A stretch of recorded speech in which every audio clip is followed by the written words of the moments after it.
The grand banquet hall glitters with romance, but beneath the surface, vicious high society gossip brews. Whispers ripple through the crowd as aristocratic eyes lock onto a stunning arrival. No one remembers her looking this breathtaking. The noblewomen scoff, recalling how the desperate Baroness Elan used to beg for coppers to pay off her parents' gambling debts. Now she flaunts a custom gown and a 4 million gold diamond necklace. Bitter jealousy drips from their whispered sneers. Who could have ever predicted they would end up deeply envying the once destitute Baroness? The talk of the town is a woman who vanished in ruin, only to return bearing unbelievable news. The gossips quickly correct themselves. She is no longer a lowly baroness, but the young Marchioness of Mayus. Suspicion festers among the nobles. With the young Marquis missing for 5 years, her sudden pregnancy seems impossible. Even though the Duke himself confirmed the child's bloodline, malicious rumors spread that she used some bizarre, deceitful trick to scam the family. A sharp snap cuts the air as a fan strikes. The imposing Duchess Isabella steps forward, her piercing glare silencing the crowd as she demands to know why they are disrespecting the woman carrying the Mayos heir. The gossiping nobles instantly pale, stammering frantic apologies to the fearsome matriarch.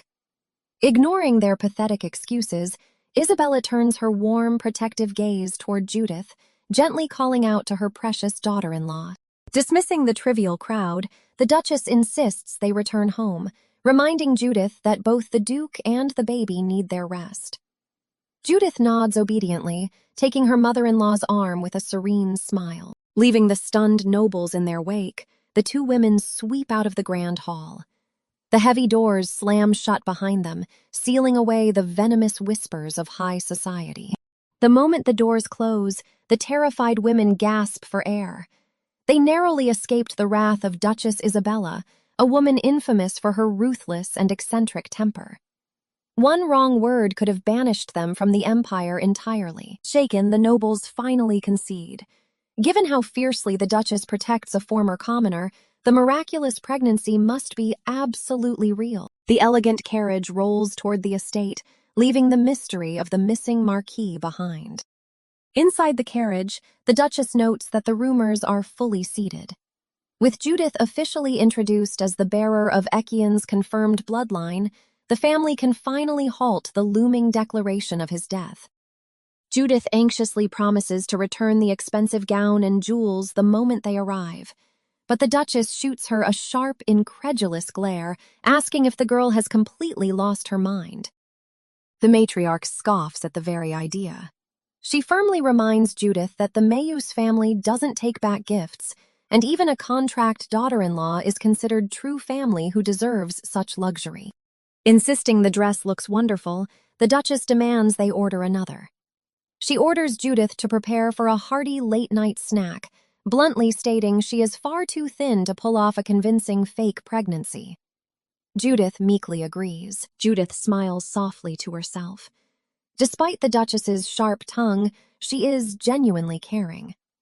Being a contract daughter-in-law for a notorious family of villains is far better than suffering under the crushing weight of her parents' debts. From dodging debt collectors to being pampered by villains, Judith relishes the irony. She resolves to enjoy this temporary, luxurious sanctuary. The carriage finally halts at the grand estate. As she steps down, Judith feels entirely at ease, resting on one absolute certainty. Her fake husband, Echian Mayus, is never coming back. A smooth, unexpected voice pierces the night, noting their late arrival. Judith freezes in absolute shock as a tall, blonde figure steps out of the estate's shadows waiting for them. The Duchess gasps, trembling as she calls out his name in disbelief. Echian Mayus casually greets his stunned mother, before turning his piercing, curious gaze directly toward the unfamiliar red-haired woman standing by her side. Closing the distance, Echian's lips curl into a knowing, dangerous smirk. He looks Judith up and down, boldly introducing himself to the woman who is supposedly his wife, and the one miraculously carrying his child. Judith's mind violently short-circuits. She stares at the smirking man, paralyzed by one terrifying thought. Ekian Mayos was supposed to be dead. Her panic triggers a vivid flashback to the tragic day she remembered her past life.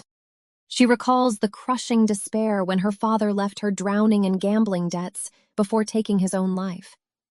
Soon after, her mother fled with everything of value, leaving Judith utterly abandoned on the cold streets. Cast out of her home, a shocking revelation struck. She was actually reincarnated into a novel she read in her previous life. Desperate for proof, she sprinted through the city to find the novel's tragic heroine. The story, Flowers Bloom Amidst the Ruins, followed a brave girl who loses her shop in a fire, but eventually finds true love. Judith knew that if this protagonist was real, her unbelievable reincarnation wasn't just a delusion. Gasping for breath, Judith finally arrived at the quaint little flower shop. Peeking through the sunlight, she spotted the unmistakable face of the story's beloved female lead. Relief washed over her. However, seeing that the future heroine was currently only 12 years old completely shattered her timeline expectations. Her memories dissolve into a terrifying nightmare of ruthless debt collectors. They mock her misery, suggesting she sell her body or marry a repulsive old man just to survive, laughing as they abandon her to her doom. The crushing weight of the threat suffocates her until she violently gasps for air. Judith jolts awake in her bed, her heart hammering against her ribs as the grim shadows of the nightmare slowly fade away. Clutching her head, she realizes the nightmare was a memory. Waking up to her miserable, debt-ridden reality feels infinitely worse. Refusing to succumb to despair, Judith forces herself out of bed. She realizes that instead of lamenting her fate, she holds the ultimate weapon. She knows exactly how the original story unfolds, and she will use it. Judith sat by the glowing lamp, tracing the edge of her parchment. The shock of reincarnation had faded, replaced by a sharp, calculating resolve. She knew every detail of the original novel, and she was going to use it to survive. Mapping out the timeline, she realized she had exactly 3 years before the tragic fire, and 5 before the plot began. The main characters offered no immediate advantage. To change her terrible fate, she had to cleverly exploit the story's villains. Her pen halted as a dangerous idea struck her. The Mayus Ducal House. She recalled Karl Mayus, the twisted villain destined to torment the heroine, but right now, he was just a key to her salvation. Even cruel villains have tragic origins. For Karl, it began when his brother Ekian vanished. Under imperial law, 5 years meant a death declaration. To prevent this, the desperate family hired a lowly maid, forging a contract to pose as Ekian's wife, claiming she carried the missing heir's unborn child. But Ekian never came back. Left alone with the cruel maid playing the role of his sister-in-law, young Karl suffered years of subtle abuse, shattering his mind and forging the monster he would later become. A confident smirk spread across Judith's face as the pieces fell into place. She wouldn't just watch this tragedy unfold. She would step into the lion's den and take the role of the contract daughter-in-law herself. It was a flawless scheme. She could prevent a child's suffering while earning a fortune. Infiltrating the Duke's estate required cunning, but first, she had to survive the next 3 years. To fund her grand scheme, Judith knew she must sell her future knowledge at the notorious Grey Information Guild. The bell chimed as Judith pushed open the heavy doors. A sharply dressed clerk greeted her, but she didn't waste time, bluntly declaring she had valuable intelligence to sell to the highest bidder. When she demanded to see the guildmaster, the clerk firmly refused, citing strict policies. He promised fair compensation if she handed the information to him, but Judith wasn't about to be brushed off. Leaning casually against the desk, she flashed a knowing smile. She teased that it was unfair to turn her away for her age, especially since she knew the elusive guildmaster was actually a minor himself. The clerk froze, utterly speechless at her audacious claim. Before he could recover, the heavy click of a door latch echoed through the quiet room, drawing both their eyes. A tall, imposing figure stepped from the shadows, his face concealed behind an elegant silver mask. His crimson eyes locked onto Judith as he purred, amused that someone had come looking specifically for him. Gesturing smoothly toward his private office, the masked master invited her inside. A dangerous, intrigued smirk played on his lips as he admitted he was eager to see exactly what secrets this strange girl possessed. The Gray Information Brokerage is a legendary, doomed guild. Today, Judith finally steps inside. The master hands her a lavish bouquet, formally congratulating the young baroness on her coming of age. Judith smiles, secretly thrilled to have secured VIP status with such a dangerous and influential man. But she hasn't come to this hidden parlor just for pleasantries. She has a much bigger game to play. Judith casually asks how he knew her exact birthday, quietly testing the true extent of his reach. The master smirks, claiming it was nothing more than a lucky guess for a seasoned information broker.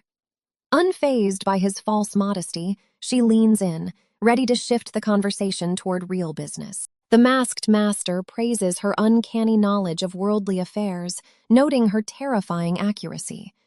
Judith brushes the compliment off, claiming she merely picks up stray rumors while running around managing her crushing debts. She knows her insights come straight from the original novel, but she can't let him suspect the truth. She sips her tea, hiding a knowing smile. Trading trivial novel spoilers has finally earned her the ultimate exchange. Setting her delicate teacup down, Judith locks eyes with the imposing broker. She boldly announces that today she has both incredibly valuable information to sell and a crucial, heavily guarded secret to buy. The trivial trades of the past are over. The real, high-stakes game is finally about to begin. The master's crimson eyes gleam with genuine amusement at her bold proposal to trade secrets of equal, staggering value. Intrigued by her unwavering confidence, he leans forward and smoothly invites the young baroness to name the exact target of her highly expensive inquiry. The moment the forbidden name Ekian Mayus leaves her lips, the master's pen freezes in midair. He asks her to repeat herself, completely caught off guard as Judith firmly and unapologetically demands everything the underworld knows about the famous missing heir of the Mayus duchy. Ikian was a brilliant duke who vanished 5 years ago without a single trace. Judith clenches her fists. To secure her future, she must become the fake wife, no matter the cost. The master questions her sudden, bizarre interest in a man who has been missing for nearly 5 years. Judith quickly corrects his timeline to almost 5 years, proving her sharp attention to detail. When pressed for her true motives, she flashes a bright smile. She coyly claims she's simply curious about the elusive, vanished young duke, hiding her desperate need to secure her place in his family. The master violently chokes, practically spitting his hot tea across the table when Judith casually hints at a sudden romantic interest in the missing heir.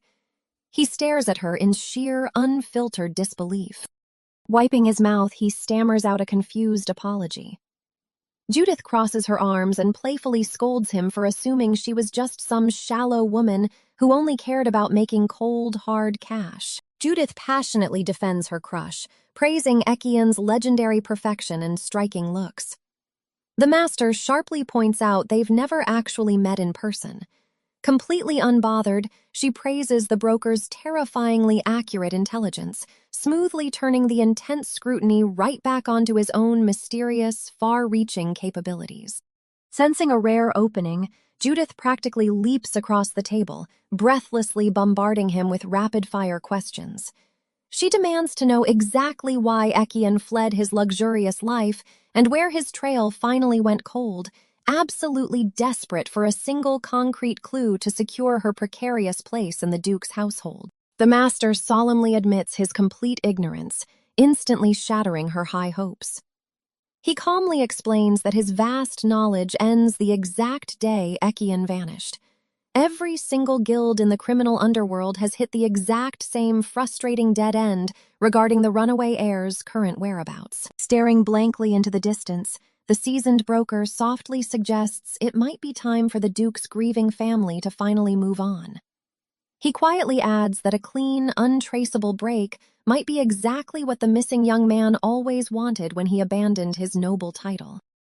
Judith stubbornly notes that the noble family will only stop waiting when Ekian is officially declared dead by the state. The master offers a stiff, formal apology for his lack of answers, his final tone leaving absolutely no room for further negotiation on the sensitive topic. Sinking back into her seat, Judith sighs. She realizes the broker isn't lying, but the anticlimactic dead end leaves her frustratingly empty-handed. She wonders how a capable man could vanish without a rumor. The grim possibility of his death leaves a bitter taste. She brushes off the grim thoughts. As long as the missing Duke doesn't suddenly crash her scheme, her comfortable future is secure. The master cautiously asks how she developed such incredibly deep feelings without any real personal connection. Without missing a single beat, Judith flatly declares it's simply because Ekian is outrageously handsome, leaving the normally unflappable seasoned broker utterly speechless at her shallow reasoning. She shamelessly doubles down on her superficial crush, claiming she just wanted to celebrate her coming of age with news of his handsome face. Defeated by her logic, the master sighs heavily, politely apologizing once again for his complete and utter lack of useful intelligence. Shifting gears, the master reminds her of the highly valuable secret she promised to sell. Judith grabs a pen and swiftly sketches out a detailed map of the immediate neighborhood, playfully warning him that he's getting a massive, once-in-a-lifetime discount on this particular piece of intel today. Tapping a specific building on the crude map, Judith drops a terrifying, literal bombshell. She casually reveals that a massive shipment of illegal explosives has just arrived next door, and if he doesn't act fast, the entire street is moments away from absolute annihilation. The master's playful demeanor vanishes instantly as he realizes the imminent danger. He grimly promises to settle her payment later, while Judith cheekily offers to deduct the price of her birthday bouquet from the life-saving tip as she makes her swift, graceful exit from the doomed building. Stepping out into the sunlit street, Judith leaves the impending chaos behind. She sighs, hoping the guild leader handles the explosives. She hates altering the novel's timeline before her plans are fully set. Judith reflects on the dangerous butterfly effect. She knows that using her novel knowledge to amass a quick fortune could completely derail the original plot, leaving her blind to the future. Instead, she had carefully restricted herself to selling harmless gossip, desperate to keep the timeline perfectly intact. The gears of fate shift as she considers the devastating fire that kickstarts the novel. Stepping into the sunlit garden, Judith steels her resolve. She refuses to let innocent people burn to ashes just to preserve a fictional storyline, even if it means stepping out of the shadows. She rationalizes her bold new scheme. By playing the fake daughter-in-law, she can protect the original leads from their tragic fates, stage a convenient miscarriage, and gracefully vanish with a massive fortune. Burying her face in a vibrant bouquet, a confident smirk graces her lips as her master plan solidifies. The very next morning, she arrives at the breathtakingly massive Mayus Duchy estate. Inside the grand hall, a rigid butler immediately stonewalls her. Judith pushes back, insisting she carries urgent news regarding the family's missing son, but the stern servant remains entirely unmoved. He coldly instructs her to submit a formal request, warning that the Duchess might ignore it entirely. Desperate, Judith demands to know exactly how long this tedious process will take. Consulting his ledger with practiced indifference, the butler delivers a sudden, crushing blow. He casually estimates she might secure a brief audience in roughly 3 months, leaving her completely derailed. 3 months! Judith's confident smile shatters into sheer panic as her foolproof timeline collapses before it even begins. Judith stands firm before the gray-haired gentleman. She knows the Mayus family has been swarmed by opportunistic frauds claiming to have seen the missing Aelin, but she doesn't have the luxury of time. If she waits 3 months, they might find another fake daughter-in-law first. She demands a faster response. Realizing she's being stalled, Judith decides to play her ultimate trump card. She casually mentions a bizarrely specific secret. The young Duke absolutely despised pomegranates as a child, only forcing them down once he turned 10.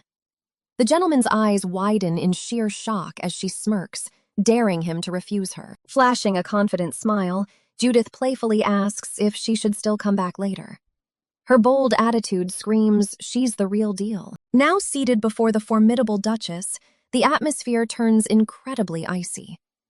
The older woman admits she only granted this meeting out of sheer desperation. She coldly reminds Judith that hundreds of opportunistic frauds have sat in that exact chair, peddling the same tired claims about her missing beloved son. The Duchess's gaze darkens as she warns of the brutal consequences awaiting anyone who lies to House Mayos. Unfazed by the terrifying aura, Judith meets her eyes with a bright, innocent smile, cheerfully confirming she knows exactly what's at stake. She isn't here to play foolish games with their lives. Judith leans forward, clarifying her exact intentions. She isn't here to simply report Ekian's whereabouts, she wants to strike a mutually beneficial deal. The Duchess scoffs, clearly unconvinced that a stranger armed with simple trivia about pomegranates could offer them anything of actual value in this desperate search. Knowing she needs undeniable proof to survive this encounter, Judith drops a massive bombshell. She instructs the Duchess to send a maid to Ekian's old bedroom and remove a specific brick near his bed, promising they'll find a secret childhood letter hidden inside. It's a gamble that changes everything. The Duchess aggressively rings her silver bell, summoning a maid. With a tremor in her voice, she orders the servant to tear the brick from her missing son's bedroom wall and bring back whatever is hidden inside. Sipping tea, Judith recalls the novel.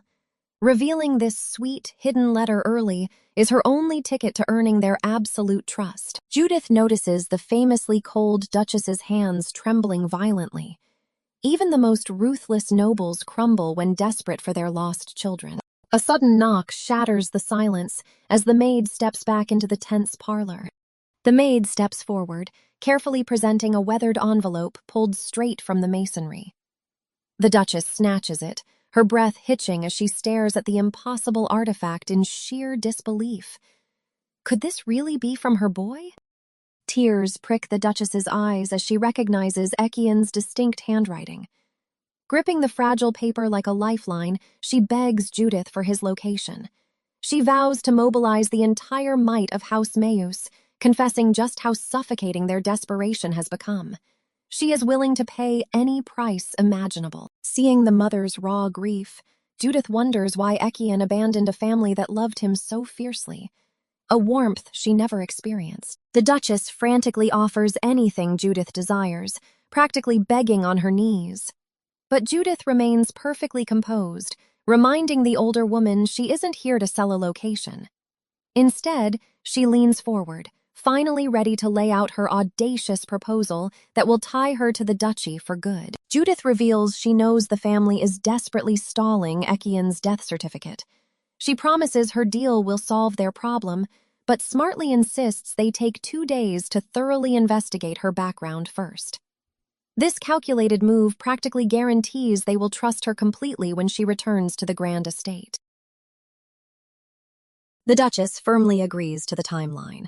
With a polite bow, Judith exits the estate. Collapsing against a lamppost, Judith exhales heavily. She feels deeply unsettled by how unnaturally sharp her memory of the novel's trivial details is. Overhearing commoners gossip about a thwarted alley explosion, Judith smiles. Her informant averted a disaster. Suddenly, a massive shadow falls over her. A striking man in a masquerade mask known as the Master blocks her path, demanding to know where she's been all day. Judith playfully scolds him for blocking her sunlight, completely unfazed by his sudden, intimidating appearance in the middle of the street. Noting her sheer exhaustion, the Master aggressively presses her for details. When Judith casually drops that she just visited the terrifying Mayos Duchy, his masked eyes narrow in deep suspicion. Deciding to tease him, she agrees to spill her grand, scandalous secret in advance, knowing it will shock him. Leaning in with a cheeky grin, Judith announces she's going to marry into the powerful Mayus family, generously offering this premium gossip for free. The Master freezes completely, his brain short-circuiting before he stammers out a frantic demand for clarification on this absolutely absurd, impossible claim she just made. The Master completely loses his cool, waving his arms in disbelief. He wildly guesses she's marrying the 8-year-old heir, or worse, becoming the Duke's second wife. Judith shoots down his ridiculous theories one by one, thoroughly enjoying his sheer panic as he tries to solve the impossible puzzle before him. Finally taking pity on him, Judith drops the ultimate, universe-shattering punchline. She confidently declares she is going to become the legally bound wife of the missing young Duke, Etienne Mayus. The sheer audacity of her master plan leaves the usually unflappable information broker completely speechless in the busy alleyway. The master grasps his head in disbelief, asking how she plans to legally marry a ghost who might never return. But Judith just gives a sly wink. With her future secured, she's about to turn the duchy upside down, and her missing husband won't know what hit him when he returns. The masked man flashes a confident smile, telling Judith to just sit back and watch the show. Tipping his hat as he turns away, he assures her that his information is never wrong. Left behind, Judith can only watch him disappear, wondering what game he's truly playing. Pacing through the corridors, the man reflects on Judith Ayan. From the very beginning, she had been an anomaly. She possessed an uncanny ability to guess people's ages and dig up highly classified information. But recently, her eccentricities had evolved into something entirely inexplicable. It was already ridiculous that she claimed to be deeply in love with Aylin Mayos, a man she had never even spoken to. But now, she actually intends to marry him, to tie herself to a phantom who is entirely expected to be declared dead. Staring out the grand window, he scoffs at the sheer absurdity of her plan. A wedding without a groom? It defies all logic. He wonders what kind of desperate circumstances could possibly drive a woman to such extreme measures. He knows she isn't running a cheap scam, and the duchy wouldn't fall for one anyway. Frustrated, he grips his mask. Pacing the room, he tries to decipher her endgame in marrying the young Duke. None of her actions make sense. Letting out an exhausted sigh, he finally pulls the white mask from his face. He tosses it onto the table, completely baffled by her grand scheme. With his disguise removed, the missing young Duke, Aylin Mayus, reveals his face. Staring into the light, a single burning question plagues his mind. How on earth does Judith plan on marrying him when he's standing right there? Long before vanishing into the underworld, Etienne was the glittering jewel of the Mayos duchy. Even though his brother Karl was the true heir, the entire estate treated Etienne as the future Duke. Realizing his very presence threatened his brother's claim, he walked away before coming of age. To ensure his family wouldn't reverse their decision, Etienne completely erased his identity. He thrived in the shadows as the master of the Grey Information Guild. But peace is fleeting. Staring at the intelligence report, he rubs his temples in disbelief. It has been 5 years since he left. Why is he suddenly hearing rumors of his own marriage? The notion is absurd. He barely mingled with high society, and a debt-ridden baroness should have absolutely no connection to him. Then a memory strikes. He had visited her once, intending to pay off her private loans as thanks for saving an alleyway. But flustered by her sudden proximity, he had bolted before even explaining himself. Returning now feels incredibly awkward. Shuffling through her daily schedule, Etienne traces the endless list of tutoring jobs she takes just to survive. She has to be the busiest woman in the capital. Yet, despite her despairing circumstances, her eyes always remain impossibly bright. Watching her casually accomplish difficult tasks with a positive attitude, Etienne smiles. A woman that hardworking definitely wouldn't pull a scam. He decides to summon her to the guild to deliver his message personally. Dipping his quill into the ink, he drafts a firm, decisive response to shut down this ridiculous marriage plot once and for all. The chapter opens. I faked a pregnancy, but my husband returned. As morning breaks. Stepping out early for her 9 o'clock class, Judith enjoys the crisp morning air. Her peaceful walk is abruptly cut short. A sharply dressed butler bows before her, announcing that the madam of the Mayos ducal estate has ordered him to escort her as an honored guest. Flustered, Judith stammers that she needs to send a cancellation letter to her students. The butler calmly shakes his head, revealing the duchy has already cleared her entire schedule. As they walk toward the carriage, Judith is left speechless. The sheer power of the Mayus family is truly terrifying. Trailing behind the butler, Judith's mind races.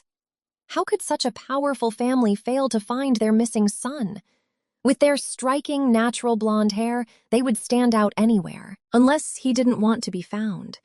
Did he die, or perhaps hide a terminal illness to spare his family the grief?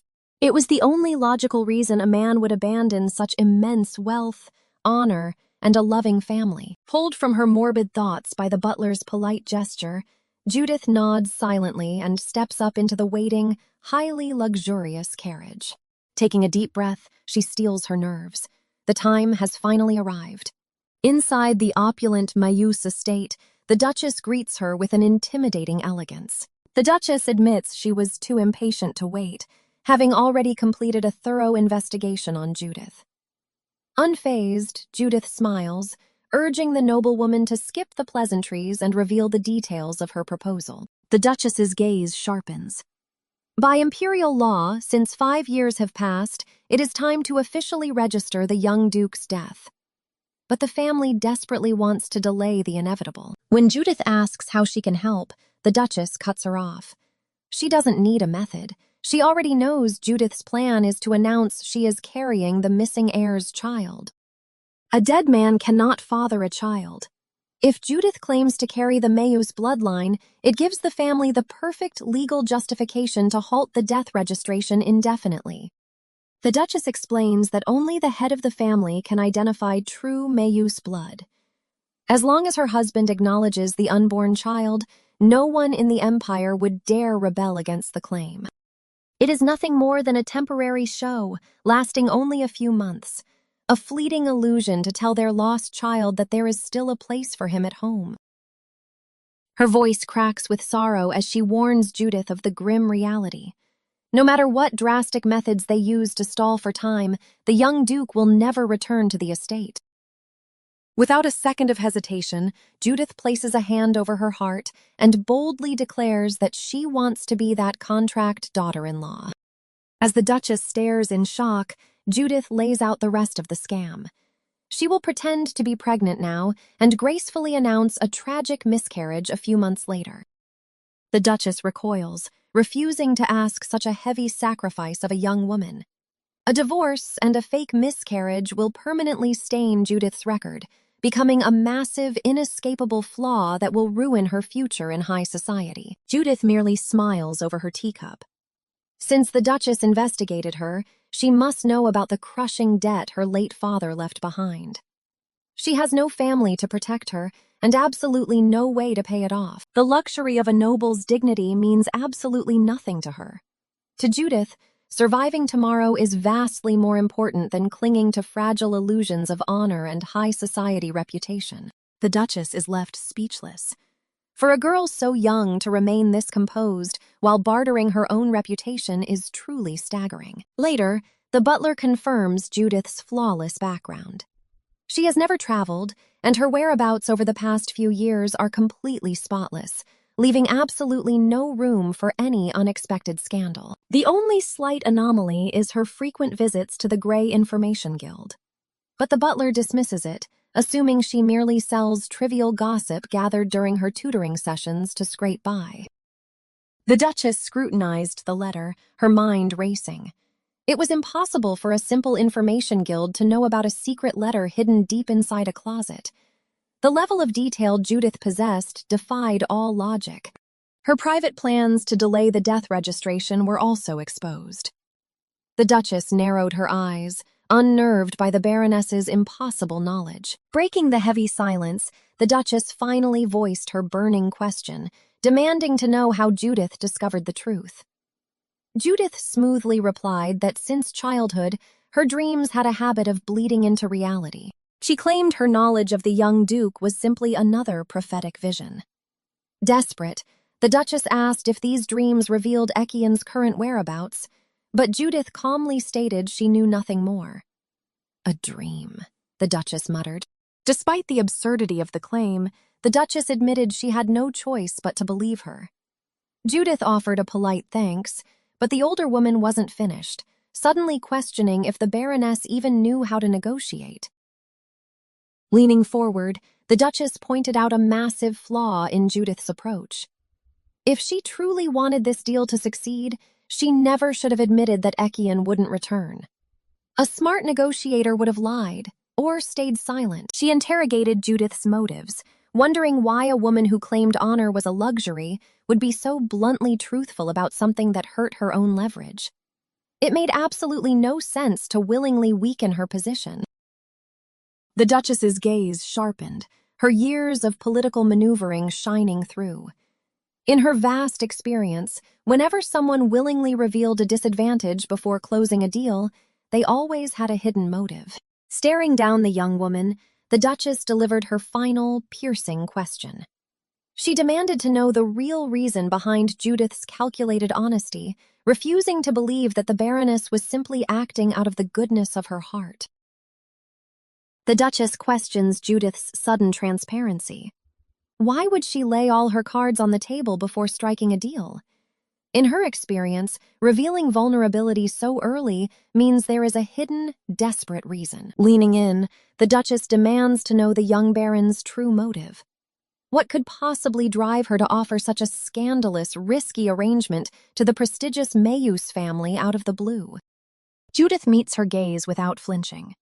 She admits she has abandoned her noble pride to survive, but refuses to throw away her humanity. The Duchess stays silent, waiting for the inevitable catch. Acknowledging her desperate need for cash, Judith makes her stance clear. She refuses to prey on a family's hope just to line her pockets.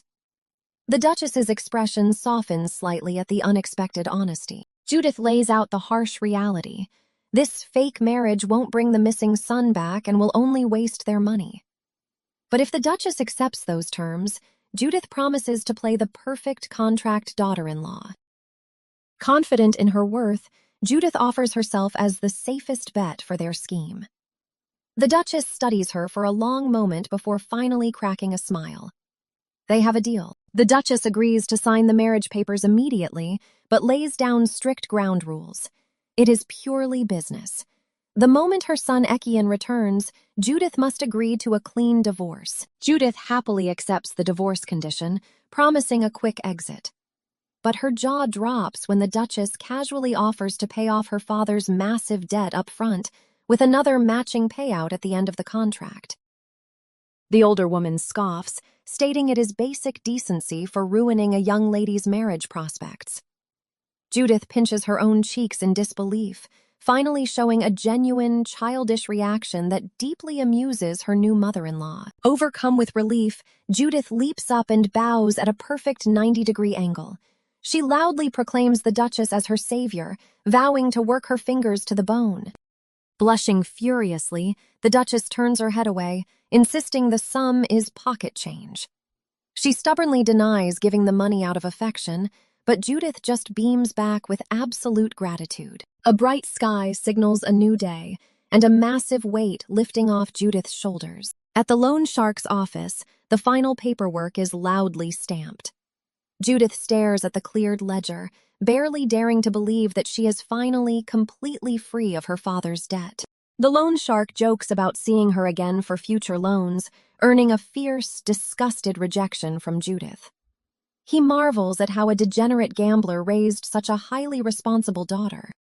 Stepping away from the counter, Judith mutters under her breath that she might actually take after her father after all. When the shark asks what she means, she just keeps walking.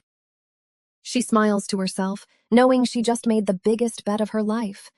And won. Stepping out into the brilliant sunlight, Judith takes a deep breath of sweet, expensive freedom. Tears prick her eyes as reality sets in. Thanks to the Duchess's generosity, she is no longer chained to her past. To truly help the Duke's family, she needs more intel on their missing son. Realizing she has a scheduled meeting with the Information Guild today, she decides to ask the Master for help. Inside the dimly lit guild, the masked master notes her early morning visit to the Duke's estate. Without missing a beat, Judith casually drops the bomb that she was filling out a marriage registration. Leaning in close, she whispers the grand scheme. She will announce she is pregnant with the young duke's child.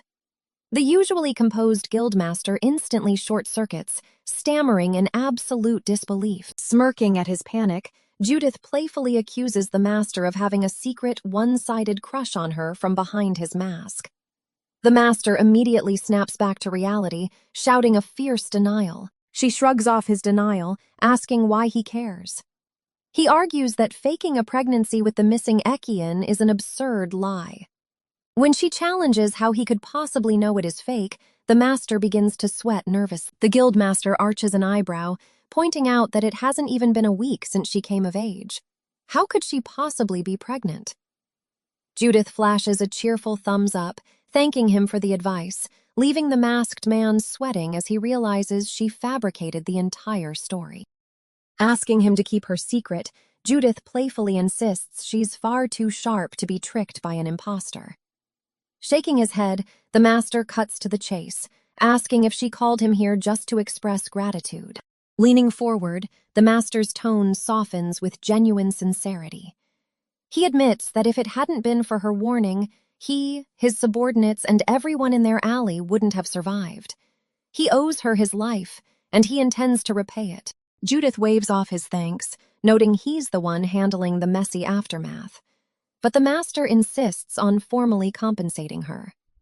Sipping her tea, Judith wonders how much information she can milk from him, until he smiles and declares he will pay her massive debts. The master smoothly assures her not to feel burdened, calling her debts a small price to pay for his survival.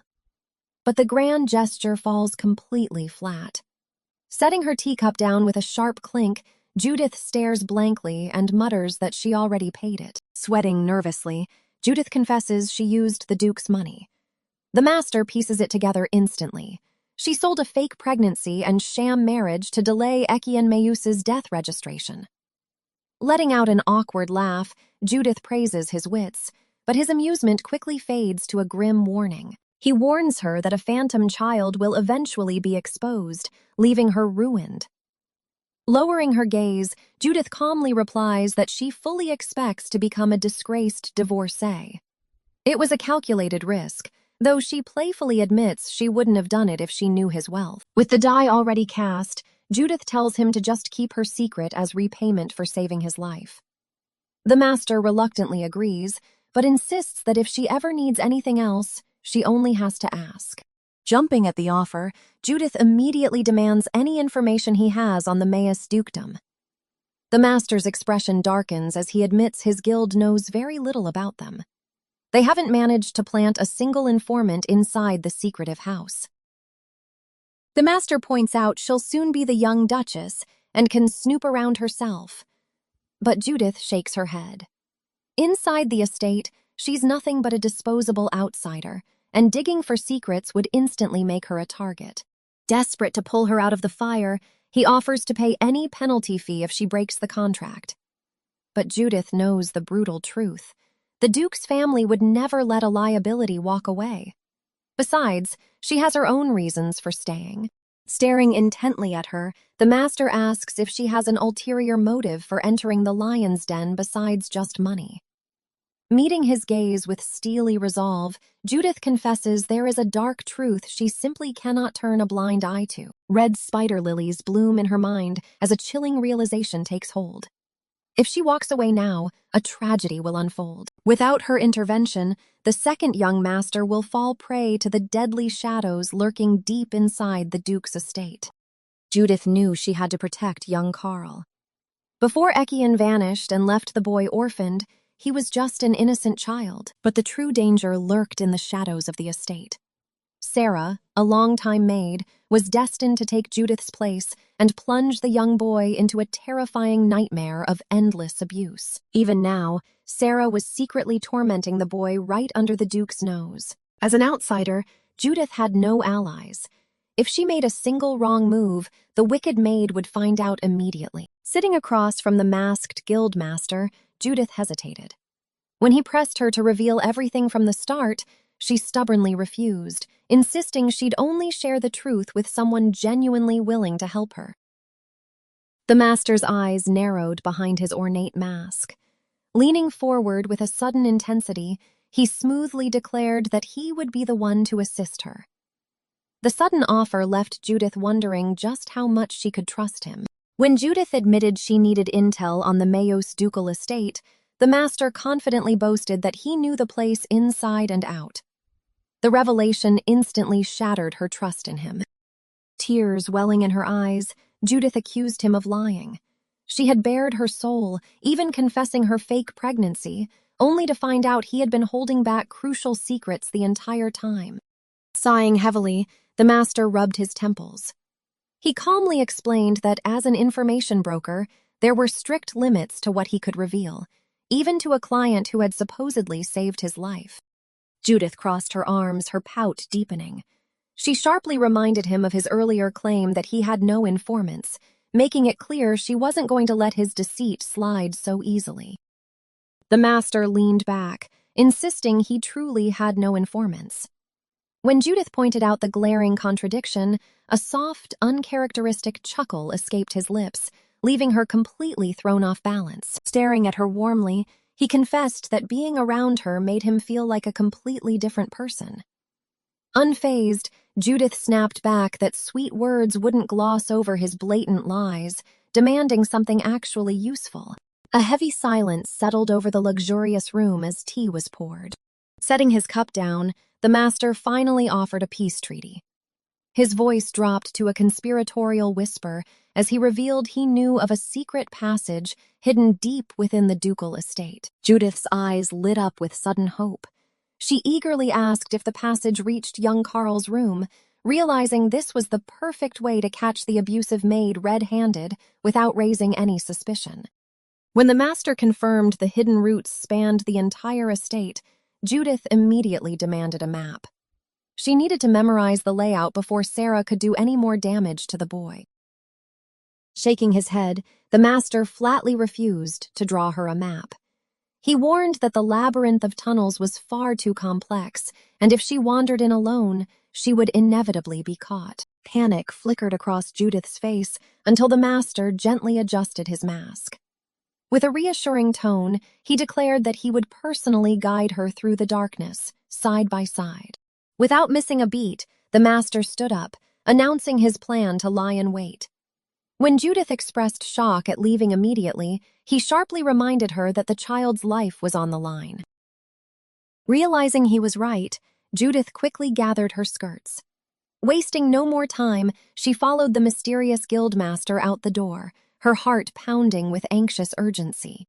Following his swift strides, Judith couldn't help but wonder if this secretive man cared for children far more than he let on.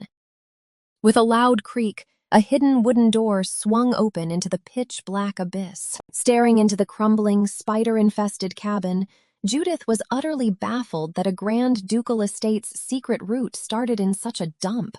As they descended the stone steps, she suspiciously prodded him about how he acquired such classified information. The master simply brushed her off, vaguely muttering that one thing had merely led to another. The master paused, strictly warning her to keep this path a secret from the Duke and Duchess.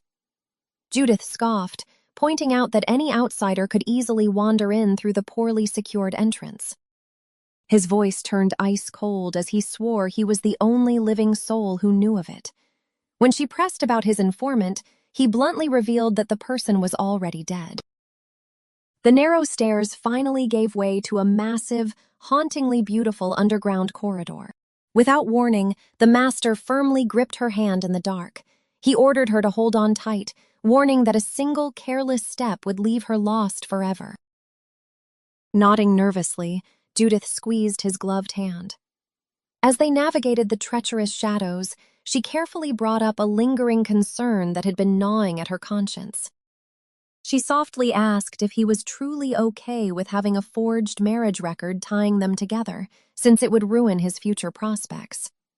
The master merely chuckled, casually replying that he wasn't too worried. Staring into the gloom, Judith confessed that noble honor meant nothing to her.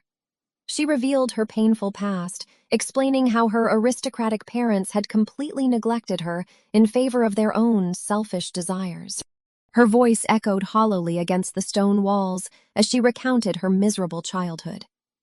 Despite having tutors and wealth, her parents' marriage was a complete sham, leaving her entirely isolated. Sunlight filtered through her memories of a lonely, opulent estate. Judith admitted that her mother eventually ran away with a servant. With a bittersweet smile, she whispered that her mother looked genuinely happier with the commoner than she ever did with her noble father. Because of that betrayal, Judith firmly declared she didn't care about marrying into nobility. She insisted that a responsible, hard-working commoner would be an infinitely better partner than a deadbeat aristocrat. The master stopped, quietly asking if she truly meant that. Laughing bitterly, Judith confirmed it, wishing she could sever ties with her father completely just to escape his mountain of debt. The master's grip tightened around her hand in the dark. Breaking the heavy tension, Judith playfully chirped that her future husband still had to meet one final, unbreakable condition. When he curiously asked what it was, she flashed a brilliant smile and declared he had to be handsome. Sweating beneath his mask, the master muttered that she truly hadn't changed at all. Reaching the end of the secret passage, a sliver of light cuts the darkness. The master stops, whispering that they are right behind the wardrobe in Carl's bedchamber. He warns Judith to stay completely silent as he carefully pushes the hidden door open. Slipping inside, they are immediately swallowed by hanging clothes. The space is suffocatingly tight. Gently, the masked man guides Judith forward, positioning her against a narrow crack in the wood so she can spy on the room beyond. Pinned in the cramped darkness, Judith's face burns red. She completely loses focus, suddenly hyper-aware of the guildmaster's incredibly sculpted physique. From dawn, Judith poured her time into lessons and meticulous repayment plans. She had never seen her master as a man, his voice and defining traits entirely concealed by magical tools. When they first met, she hadn't even come of age. Romance was unthinkable, but now, pressed against him, her heart raced wildly. She never expected his body to be this incredibly firm. Hearing his heavy breathing through the mask, Judith wondered if her mind was playing tricks on her. He leaned in, whispering to ask if she could see outside. Flustered by his proximity, Judith awkwardly suggested he go rest while she stayed behind to keep watch in the wardrobe alone. He insisted she was the one who needed rest, claiming there was no need for them to watch together. But Judith stubbornly refused, determined to keep an eye on Carl even if the cramped space was uncomfortable. Realizing he was trying to send her away, she accused him of finding her presence bothersome. With a sigh, he admitted she had caught him, confessing that he was indeed just as uncomfortable. Judith pointed out she was much smaller, wiggling around to prove there was still plenty of space left. But her constant shifting only made things worse, and he firmly ordered her to stop fidgeting immediately. Pressed flush against him, every movement sent a jolt between them. He gasped, completely caught off guard. Struggling to maintain his cool, he warned her again that they weren't suited to be working in such close quarters. When she naively asked why, he admitted that her closeness made him lose his composure entirely. He confessed he kept feeling childish around her. A sly smile spread across Judith's face as she teased him, asking if he really thought he was the only one acting like a child right now. Brushing off the tension, Judith reminded him she had just come of age and urged him to focus on observing Carl. He quietly agreed, wrapping his arm around her as they peered out. Through the narrow crack of the wardrobe door, her green eyes locked onto their target. Seeing the little boy sitting amidst a pile of books, Judith couldn't help but marvel at how incredibly adorable he was. It was hard to believe this sunshine-like child would eventually grow up to become the obsessed male lead who tormented the heroine. A sudden knock echoed through the room. Sarah's voice called out from the hallway, asking for permission to enter the young master's quarters. Judith's eyes narrowed sharply at the sight of the maid. This was the exact woman responsible for turning Carl into a villain. Sarah Otten stepped inside, her gentle smile hiding the dark intentions beneath. Sarah always knew her cleverness and beauty set her apart from the other ordinary maids. Convinced she didn't belong among the servants, she believed her rightful place was beside Ekian. Ekian occasionally gifted her books, but she instinctively knew he harbored no romantic interest whatsoever. Time passed, and when Carl was born, Ekian cherished his younger brother above all else. Sarah took great care of Carl, hoping it would draw her closer to Ekian. Unlike others, she easily answered Carl's questions, gradually increasing the time the three spent together. Everything was going exactly as Sarah intended. She truly believed she would escape her low status and eventually become Ekian's noble wife. But when Ekian vanished without a trace, her grand delusions shattered. Only her carefully built relationship with Carl remained intact. Consumed by pure rage, Sarah turned her fury toward the house of Mayus.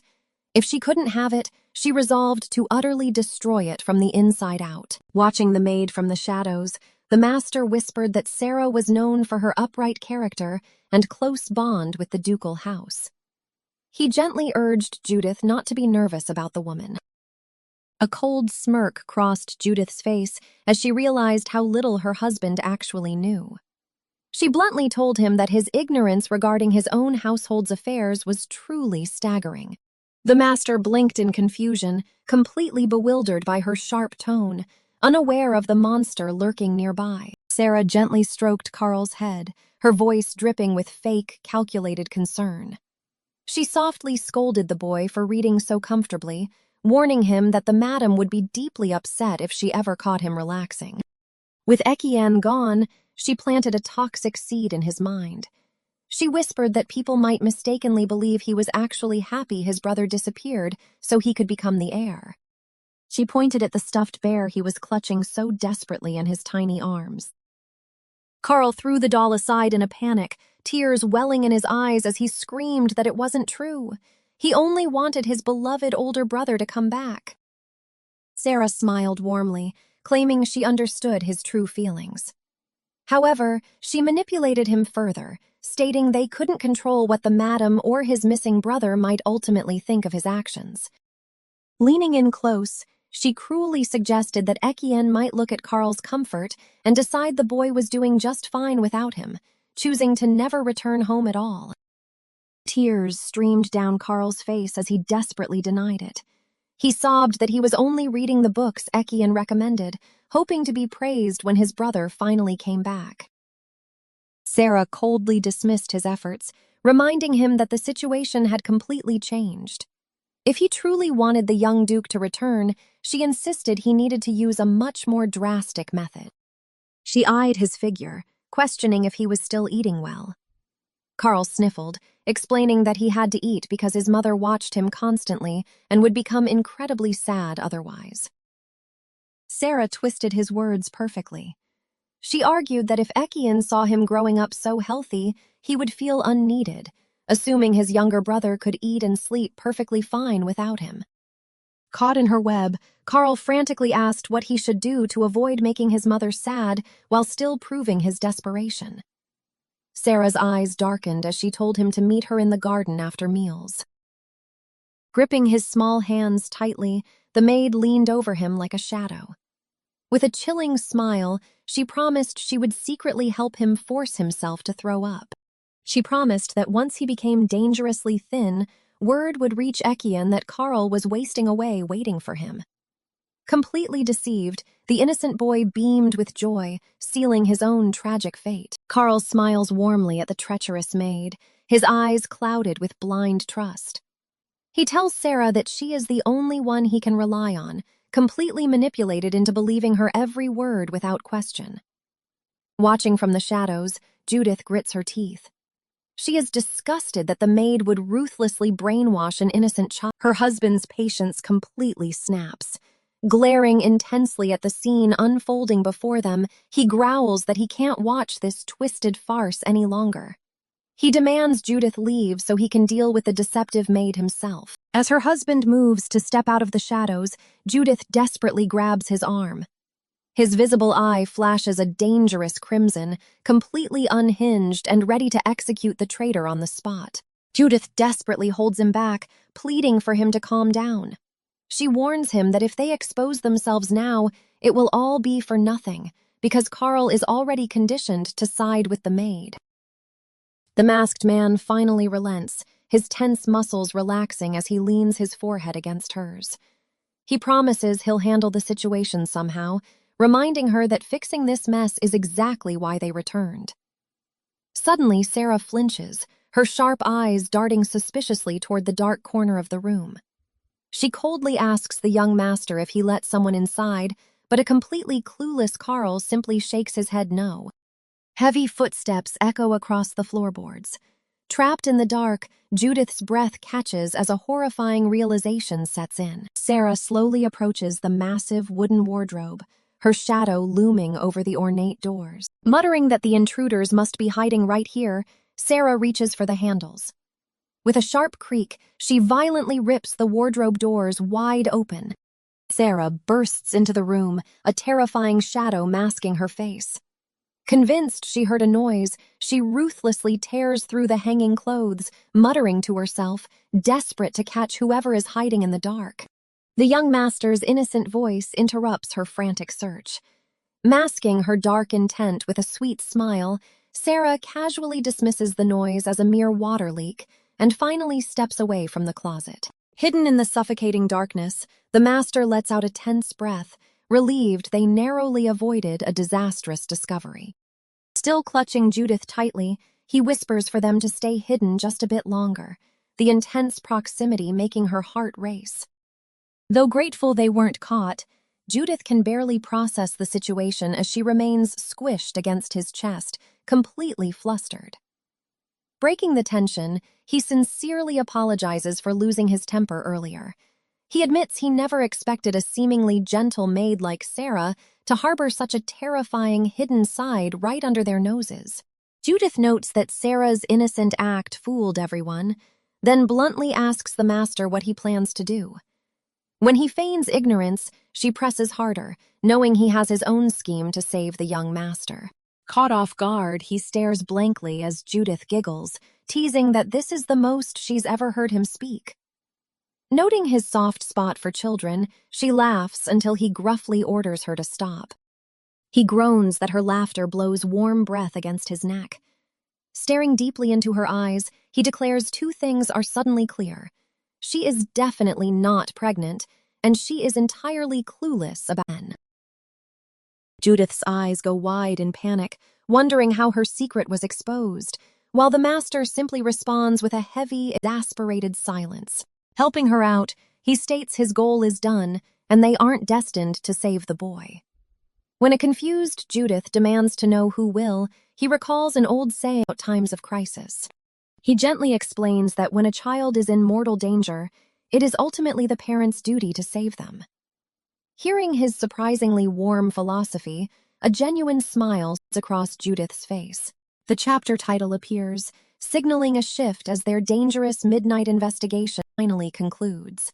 Sunlight floods the room the next morning, bringing an urgent letter directly from Mayos. The letter formally invites Judith to a private lunch to greet the returning Duke. Recognizing the political pressure, she quickly excuses herself to draft a polite response, while the master silently agrees to wait. The moment she steps inside, the master doesn't miss a beat, casually asking if the Duchess invited her to lunch. Judith freezes, her hand still resting on the doorknob in absolute disbelief at her intuition. He readies himself to depart immediately, assuming they must rush to the estate. However, Judith shakes her head, taking a seat at her desk as she insists on carefully drafting her formal reply first to maintain political leverage. Judith bluntly asks why he's idling at her boarding house instead of working. He admits his overwhelming curiosity about her plan is keeping him glued to her side, prompting her to order him it. Taking a seat, he softly confesses that he has a younger brother the exact same age as the young master. The sudden, vulnerable reveal leaves Judith completely stunned, her pen hovering over the paper. Recovering from the shock, Judith admits she pictured him as a cold-blooded man devoid of family. Changing the subject, she asks if the garden hides a secret passage, learning that someone could even conceal themselves there. His tone turns deadly serious as he reveals he spent the night contemplating an assassination. He calmly suggests that infiltrating the garden to permanently eliminate the treacherous maid is a highly viable option. Staring out the window, he insists he would carry out the dark deed entirely on his own. He warns that dragging her into the assassination would only overcomplicate things and put them both at severe risk. Judith warns him not to think of her as overly cruel for what she's about to say. The master assumes she's just worried the boy will die if they don't act, but her expression rapidly darkens. A sudden, terrifying fury overtakes Judith. Enraged by the maid's willingness to harm an innocent child, she slams her hands onto the table, aggressively declaring that the woman is a sinner who absolutely deserves death. Scolding his casual disregard for life, she insists an assassination won't fix the core issue. She passionately explains that if they kill Sarah now, the young master will never learn her true toxic nature on his own. The master falls completely silent, absorbing the raw gravity of her words as he realizes the deep psychological truth behind her argument. Judith softly adds that the boy would idolize the dead maid as a saint. Her final words would haunt him, leaving a far more devastating impact on his life than any physical wound ever could. Ashamed, the master covers his face with his gloved hand, conceding that her logic is flawless. He quietly apologizes for losing his composure and displaying such a ruthless, unlikely side of himself to her. Offering a gentle, reassuring smile, Judith immediately forgives his dark lapse in judgment. She comforts him, acknowledging that the horrific threat against the child easily warranted such a drastic and emotional reaction from a protective guardian. Judith reflects on their partnership. Seeing his protective anger makes him feel far more human, finally bridging the emotional distance between them. Breaking her reverie, the master calls her name and formally declares he will follow her lead, no matter the plan. Flustered by his sudden, absolute submission, Judith awkwardly accepts his unwavering support. Stepping closer, he demands she understand the heavy weight of his promise. He confesses that he never trusts anyone, so by stepping back to let her handle this, he is offering his ultimate, undivided trust. Looking deeply into her eyes, he lays his feelings bare, explicitly stating his complete emotional trust in her. Judith teasingly points out it took him 3 whole years to admit this, which he calmly accepts. Judith grips the letter, a confident spark in her eye. She murmurs that she'll have to live up to the trust placed in her. With a knowing smile, she promises that by this afternoon, everything will be over. The Duchess reads a note from Judith, who politely declines lunch but promises to join her for tea in the rose garden. Slicing into her steak, the Duchess worries she might be pushing too hard. She just wants to show the poor girl that staying here wouldn't be so terrible. Sighing, the Duchess admits she just wanted to treat her to a decent meal. But the more she observes Judith, the more impressed she becomes. She muses that the girl is sharp and decisive, the perfect daughter-in-law. With a little guidance, she'd make a flawless lady of the house. Her thoughts drift to Ekian's eventual return, but Carl's voice pulls her back. When he asks if something is wrong, she quickly masks her worry, urging him to eat. The young boy eagerly stuffs his face, proudly declaring his big appetite, bringing a smile to his mother's face. The Duchess gently brings up Carl's recent absence from his lessons and night training. The boy makes excuses about needing rest, and she softly agrees. Inwardly, her heart aches. She knows an ordinary child wouldn't feel his brother's absence so deeply, but they at least have Sarah. Rising from her seat, the Duchess instructs Carl to finish his dessert while she prepares for a special guest. The boy's eyes widen with curiosity, but he obediently nods when she promises to introduce them later. Stepping into the vibrant rose garden, the Duchess prepares a perfect spot for tea. A frantic shout shatters the peaceful afternoon. Judith suddenly sprints into the garden, grabbing the startled Duchess. Breathless and panicked, she screams that the second young master is in terrible danger, dragging her away. Her emerald eyes blaze with desperate urgency. There isn't a single second to wait if they want to save him. Sunlight filters through the serene garden as young Carl wanders the quiet grounds. Sarah, the maid, rushes to his side with a warm smile. She asks if he finished his meal, her eyes masking a deeper, darker intent as she waits for the boy's innocent reply. Carl admits he didn't finish eating, explaining that his mother was busy preparing for afternoon guests. A sly smirk creeps across Sarah's face. This was exactly what she had hoped to hear. The boy proudly shares that he followed her advice, dismissing his tutor and ensuring the knights stayed put. Sarah listens intently, her web of lies tightening around the young, unsuspecting master. Sarah praises him, whispering that his heir training was always a foolish endeavor. As Carl sits beside her, she gloats internally. The genius young master, whom everyone in the estate reveres, is now nothing more than a puppet completely under her command. Her thoughts drift to Ekian, the missing heir. In her twisted mind, she deserves to be his bride. Clutching a small vial, her resentment boils over. She curses Ekian for abandoning her, believing her beauty and intellect deserved far more than a maid's life. Now she plans to make him pay. Sarah presents the dark potion to Carl, claiming she snuck into the city to find it. She tells him it will force him to vomit his meals. Blindly trusting her, beams with gratitude. Carl asks if making himself desperately ill will truly bring his brother back. Sarah smiles sweetly, assuring him that Ekian's deep love for him will force his return once he hears the dire news. She warns that if Carl remains a healthy, perfect heir, Ekian might stay away forever. The manipulation takes root. Carl nods solemnly, convinced that he must let himself be okay again. Sarah sighs dramatically, claiming she desperately misses the days the three of them spent together. She tells Carl he is the only one who can fix their broken family, placing the heavy burden of their reunion entirely on his small shoulders. Hidden in the dense branches above, a dark-haired observer watches the snake-like maid, his patience wearing dangerously thin. The mysterious figure watches silently, relying on his faith in Judith to hold his rage. Sarah urges Carl to drink, promising to supply the poison daily to lure Ekian home. As Carl squeezes his eyes shut and raises the vial, a desperate scream shatters the garden's silence. A hand violently strikes Carl's arm. The Duchess lunges forward, slapping the vial away before a single drop touches his lips. The glass shatters into pieces across the stone path. Sarah gasps in sheer terror as the Duchess grabs her by the collar. With eyes blazing with a mother's fury, the madam commands the treacherous maid to shut her mouth. The Duchess throws Sarah to the ground, calling her an ungrateful wretch for daring to harm her son.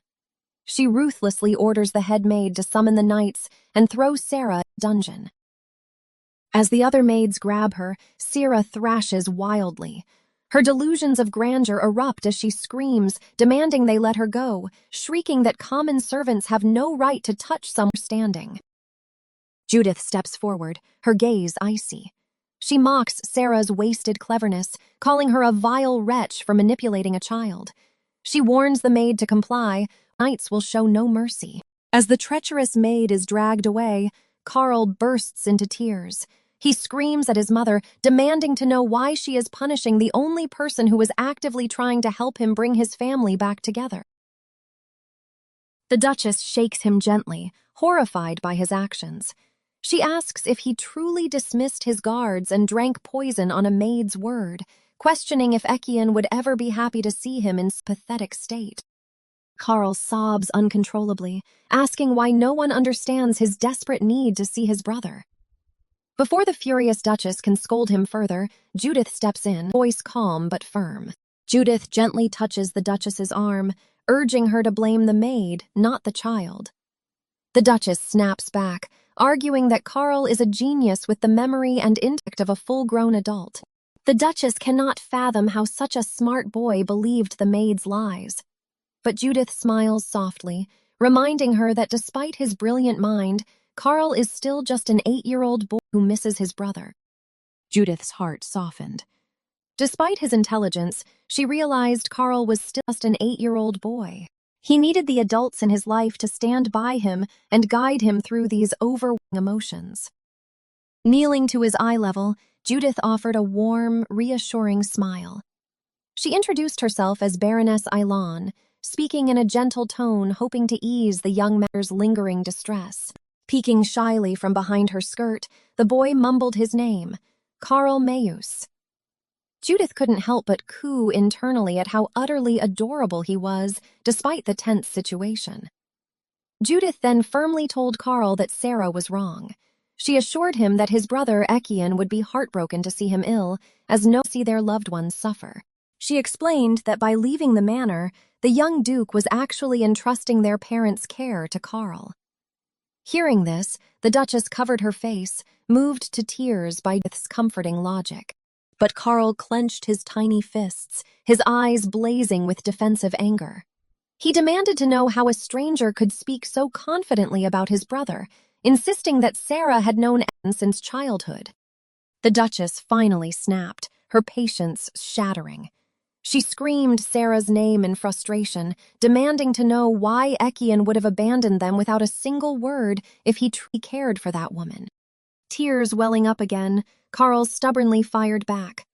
He challenged his mother, asking what made this new baroness any different, and why they should blindly trust a woman who just appeared out of nowhere.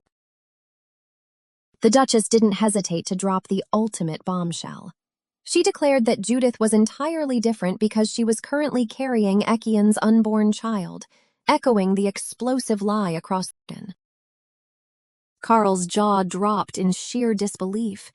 Even Judith panicked internally at the sudden reveal, while a hidden observer in the trees froze. Doubling down, the Duchess proudly proclaimed Judith as Ekian's true beloved. The sheer weight of the revelation left the young boy trembling, completely overwhelmed at the thought of having a nephew. Instantly shifting his demeanor, Carl frantically begged Judith to stand up, reciting a book fact that squatting was bad for pregnant women. Judith nervously obliged, sweating at the boy's sudden overprotectiveness. Looking up at her with newfound reverence, Carl asked the golden question. If she was truly in a romantic relationship with his brother, did you know where Ekian was hiding? Judith played her part perfectly, feigning deep sorrow as she admitted that Ekian had disappeared on her as well. Hearing this, the glimmer of hope in Carl's eyes instantly vanished into thin air. The boy's shoulders slumped in utter defeat, his heartbreaking disappointment radiating through the quiet garden. Watching the devastated child, Judith mentally cursed the missing duke, wondering if the man had completely lost his mind. A dark, ominous aura suddenly began to radiate from the small boy. Furious on his unborn nephew's behalf, Carl threw a massive tantrum. He stomped his feet, violently renouncing his scoundrel of a brother, abandoning his pregnant lover. Screaming at the top of his lungs, Carl tearfully apologized to both Judith and the fake baby. He passionately vowed to make amends for his older brother's complete and utter lack of basic humanity.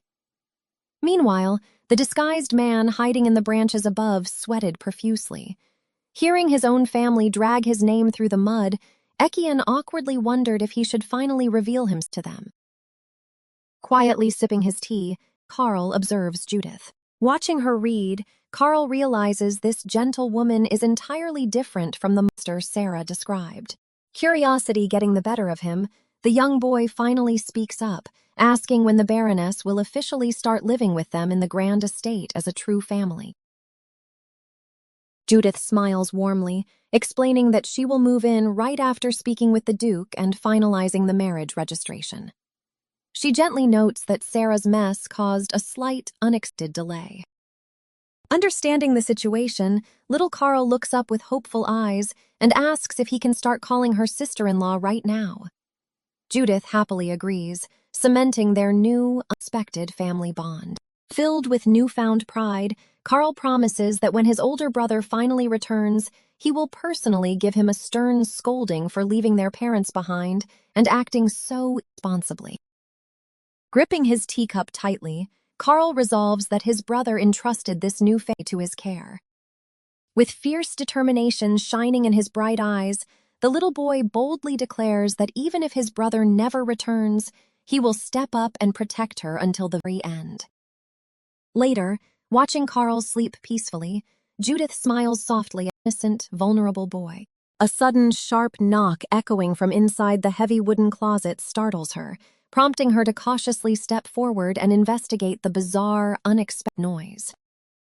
Throwing the doors open, she finds the masked master casually hiding inside. Annoyed, she demands to know why he followed her all day and if he has absolutely nothing better to do. Stepping out of the shadows, the master smoothly claims he was simply standing by, fully prepared to swoop in and save her if Sarah tried anything dangerous to visit. When asked how he orchestrated everything, he smugly explains his clever timing, perfectly arranging the garden tea to expose Sarah's treacherous plot right in front of the unsuspecting young master. He reveals that he deliberately tipped off the Duchess about the danger, knowing full well that a fierce mother would rush to her son's aid without a second of hesitation.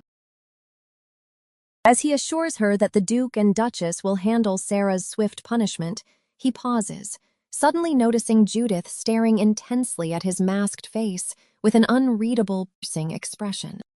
Breaking the quiet tension, the master softly thanks her, revealing that he secretly overheard the incredibly warm and comforting words she had shared with young Carl earlier in the afternoon. Judith remembers guiding the boy, her heart warming at the thought of nurturing his growth. Leaning in just a bit closer, the master praises her compassionate heart, sincerely calling her a genuinely good person who brought a much-needed light into the otherwise gloomy estate. Then, with a playful smirk dancing on his lips, he boldly leans in and asks if she has actually fallen for him, leaving Judith utterly stunned by his sudden flirtation. He teasingly wonders aloud if his undeniable cleverness and warm heart won her over, pressing in just a bit too close for comfort as he eagerly awaits her flirted response. Face burning red, Judith violently shoves him back, firmly reminding the arrogant spy that she is about to become a married woman and has absolutely no time for secret lovers. Regaining her composure, she boldly offers him a scandalous deal. If he really wants her, he can show his face later, and she might just consider him for her second husband. The master stammers in absolute disbelief, completely shocked that she is already planning a lucrative remarriage before her first wedding has even been officially announced to the noble public. She shrugs off his concern, declaring that since her missing husband Ekian Meus has been gone for 5 years, she is fully entitled to take her money and move on. When he desperately suggests Ekian might still be alive, she brutally jokes that years of harsh suffering probably made him ugly anyway, so she would dump his heartbeat. Deeply offended, the master sternly scolds her cruelty, questioning why a young woman with newfound wealth and endless time is in such a frantic rush to jump into another marriage. Her playful demeanor instantly fades into a solemn, distant stare as she considers his frustratingly naive question. Looking away, she quietly confesses that her own family was a toxic, miserable mess, a deeply painful environment she never asked to be born into, leaving her craving real control. With a heavy sigh, she admits she was jealous of Carl, whose mother actually worried and fought for him, unlike her own parents who never cared enough to agree. Flashing a sad but fiercely determined smile, she declares her ultimate wish to build a family entirely by her own choice. So if it fails, blame is hers alone. Turning back to him, she offers the master a fair chance, provided he has money, works hard, and possesses a face decent enough for her to actually like looking at. A soft murmur interrupts them as young Charles stirs in his sleep. Not wanting to wake the sleeping boy, she waves a casual goodbye, telling the masked man to find his own way out before slipping quietly through the heavy bedroom door. Left alone in the quiet room, the master touches his mask, utterly bewildered by her unbothered attitude. The very next morning, an official invitation from Duke Maius arrives at the estate. Getting ready to leave, Judith recalls the master lingering in her room like he owned the place, claiming he needed to oversee top-secret guild matters directly from the Maius estate. The arrogant spy had made himself entirely too comfortable lounging around her quarters. Now riding in her luxurious carriage, she rolls her eyes, sincerely hoping he finally took her stern warning to respect her personal boundaries seriously before he tries anything foolish again. Gazing out the window, she secretly admits that if the master is handsome, she might actually consider him. The heavy carriage halts at the grand iron gates, and her arrival as the esteemed Baroness Elan is formally announced to waiting staff. Stepping into the grand estate, Judith braces herself for the final of her plan. Before she can even settle in, a familiar voice calls out her title. Little Carl happily shouts for his sister-in-law, bounding over with the Duchess right behind him. Judith turns, surprised by the sudden welcome. The Duchess quickly regains her haughty composure, lifting her chin. She firmly declares that she only came out to formally thank Judith for yesterday's incident, insisting she isn't actually excited to see her. Unbothered by his mother's pride, Carl grabs Judith's hands, happily admitting he ran out just to see her. Flustered, the Duchess abruptly points out the blooming roses, leaving Judith startled, clumsy shift. Strolling through the vibrant gardens, Judith smiles softly. She realizes the Duchess is just terribly awkward at expressing any genuine affection. As they reach the tea table, a commanding voice notes how rare it is for the Duchess and Carl to favor the same person. Realizing exactly who is speaking, Judith immediately into a respectful curtsy. Sitting with absolute authority, the golden-haired man introduces himself as Ben Mayus, the head of the household. He offers a polite greeting, but Judith's heart races as she finally comes face-to-face with the legendary Iron Duke. The moment Judith stepped into the grand, sunlit hall, she was greeted by a towering figure seated upon an ornate chair. The man introduced himself with an air of absolute authority as Ben Mayus, the formidable head of the Mayus family, welcoming the Baroness home. Staring up at the blonde patriarch, Judith couldn't hide her awe. He truly looked like he was forged from pure iron, fierce, cold, and undeniably intimidating in his immaculate suit. Breaking the tension, Ben gently gestured for her to take a seat. As she approached the table, a cheerful young boy peeked through the doorway, bidding a quick, bright goodbye to his new sister-in-law before scurrying off to leave the adults to their business. With the pleasantries out of the way, then immediately got down to business. He turned toward the men standing nearby, introducing them as the trusted attending physicians who would be handling the delicate formalities of her fake pregnancy. A sharply dressed, gray-haired man stepped forward, politely introducing himself as Bart Carlin, the ducal family's loyal physician of over 10 years. The moment the name left his lips, it hit Judith like a buff of ice water. Her mind violently raced back to the intricate plot of the original novel. The Mayus Duchy possessed staggering wealth and power, rivaling the imperial family, making them a massive thorn in the emperor's side. And this Bart Carlin was the emperor's most faithful and deadly confidant. He was the very reason the Duke and Duchess were destined to die tragically in exactly 1 year. Panic seized Judith as she realized she had completely forgotten about his existence. Oblivious to her internal freakout, Ben proudly praised Bart for diligently maintaining his health and managing the family's strict nutritional balance. Judith forced a tight smile, swallowing the massive lump of dread forming in her throat as she listened.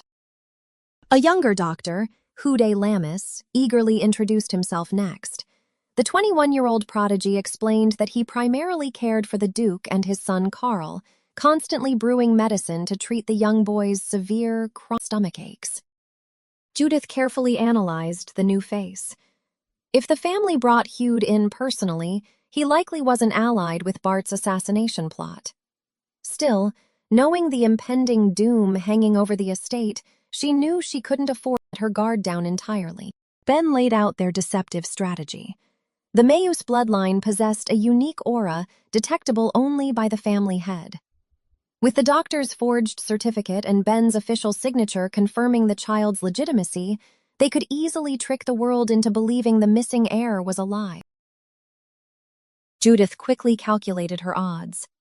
Bart was a dangerous, unexpected variable, but since his grand assassination plot was still a year away, he wouldn't rashly contact the Emperor right now. The timeline was still safe, just like in the novel. Bart smoothly handed over the completed paperwork. Ben accepted the freshly forged documents, offering a grim, sincere apology to his doctors and begging them to understand the desperate, aching hearts of grieving parents trying to protect their legacy. With the grand deception officially set in ink, the Duke dismissed the physicians. The heavy wooden doors clicked shut securely behind them, leaving the newly formed makeshift family alone in the quiet room. Ben turned his piercing gaze to Judith, informing her that the marriage registration would be finalized shortly. From now on, she was to reside permanently at the ducal estate while servants fetched eager luggage. Judith obediently agreed, ready to play her part. But the Duchess, who had been quietly sipping her tea, finally spoke up. She warmly told Judith to drop the formalities before coldly pointing out that her current clothes were completely out of fashion. The Duchess sharply questioned if a noble daughter-in-law of the Mayuse household should wander around looking so painfully drab. When Judith nervously promised to prepare new clothes immediately, the older woman abruptly slammed her cup down and ordered her to stand. Flicking open an elegant lace fan with a dramatic, commanding flourish, the Duchess declared it was time to go shopping. Judith was swept away into the bustling city before she could even process the sudden command.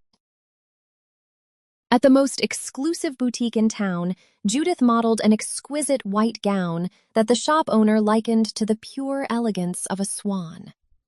Without batting an eye, the Duchess lazily commanded it added to the purchase pile. The extravagant dress-up montage continued without pause. Whether it was a striking black gown or a vibrant red dress covered in jewels, the Duchess instantly bought them all, hardly even waiting for Judith to finish twirling. Ready to pay for the entire massive collection blindly, the Duchess was suddenly interrupted by the eager shop owner, who excitedly revealed there was still one final masterpiece outfit left to try in the back. The Duchess insisted they see it, gently asking if Judith was getting too tired from all the changing. Judith quickly shook her head, but nervously pointed out that they might be buying a bit too many dresses for a temporary stay. Blushing furiously, the Duchess defensively snapped that she was only doing this because she'd never had a daughter to dress up before. She loudly ordered Judith to stop worrying and hurry up to try on the final piece. Behind her haughty, dismissive facade, the Duchess was internally swooning. Judith looked absolutely gorgeous in every single outfit. How could she possibly be expected to leave any of those beautiful dresses behind? The shop owner, beaming with immense pride at her designs, leaned in and cautiously asked the Duchess about her exact relationship with the stunning young lady currently hiding behind the fitting room curtain. With a proud, unshakable tilt of her chin, the Duchess boldly declared Judith to be her precious future daughter-in-law. Just as the shop owner gasped in absolute shock, the assistant drew back the heavy curtain. The Duchess gasped loudly. Judith stood nervously in a breathtaking, ruffled pink gown, worried that her mother-in-law's stunned silence meant she hated it. Instead, the Duchess excitedly demanded she wear a dress right out of the store. The shop owner happily agreed to prepare the outfit for the street, while the Duchess ruthlessly ordered the staff to take Judith's old, outdated clothes and throw them straight into the trash. Looking at the towering mountain of extravagant boxes, Judith couldn't help but smile warmly. Despite her cold tsundere words, it was incredibly obvious that her new mother-in-law all adored her completely.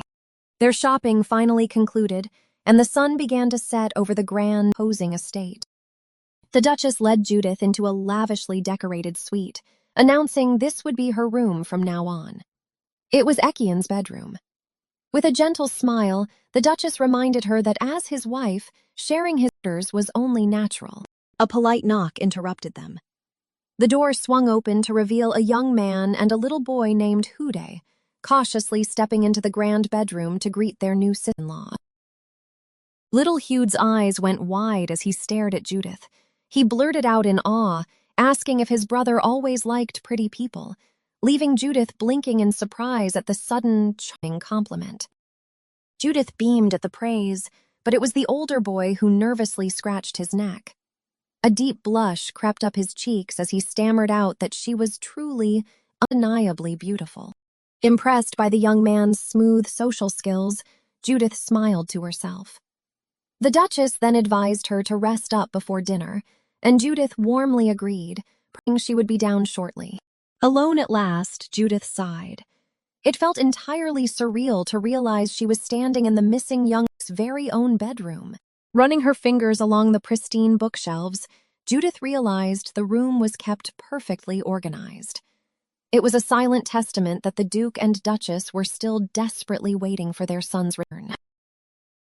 Her quiet reflection was shattered by a sudden heavy thumping from behind the bookshelf. Judith flinched, letting out a sharp gasp as she stumbled back from the ominous noise. Trembling, Judith demanded to know who was hiding there. A hidden door swung open, revealing a masked man in the shadows who calmly told her to rest assured. It was just him. Judith stared in utter disbelief at the dark figure. Despite his attempt at reassuring words, the menacing man lurking in the secret passage looked like the most dangerous person she had seen. A snowy night gets the isolated cabin. Ikian stares at the dusty room, asking his father why they came here. His father steps forward, revealing that he brought him to see a secret passage within the walls. As they descend into the dark, his father explains that this intricate hidden corridor connects directly to the Mayus ducal residence, allowing the head of the family to travel completely undetected. When Ekian excitedly suggests they should show Carl the route when he gets older, his father immediately shuts the idea down. He firmly states that Carl will never know about this place. His father's tone turns deadly serious as he warns that this path is a closely guarded privilege. It is a secret meant only for the head of the family and the chosen one. He grimly declares that in a true crisis, the head must survive at all costs to preserve the bloodline. Ekian is horrified, asking if the head is expected to abandon everyone and run away alone. His father explains that the ultimate choice, whether to survive alone and rebuild, or to stay and fight to save everyone, is exactly what makes someone the true master of the family. Ekian fiercely declares he has no desire to survive alone, but he refuses to lose their family either.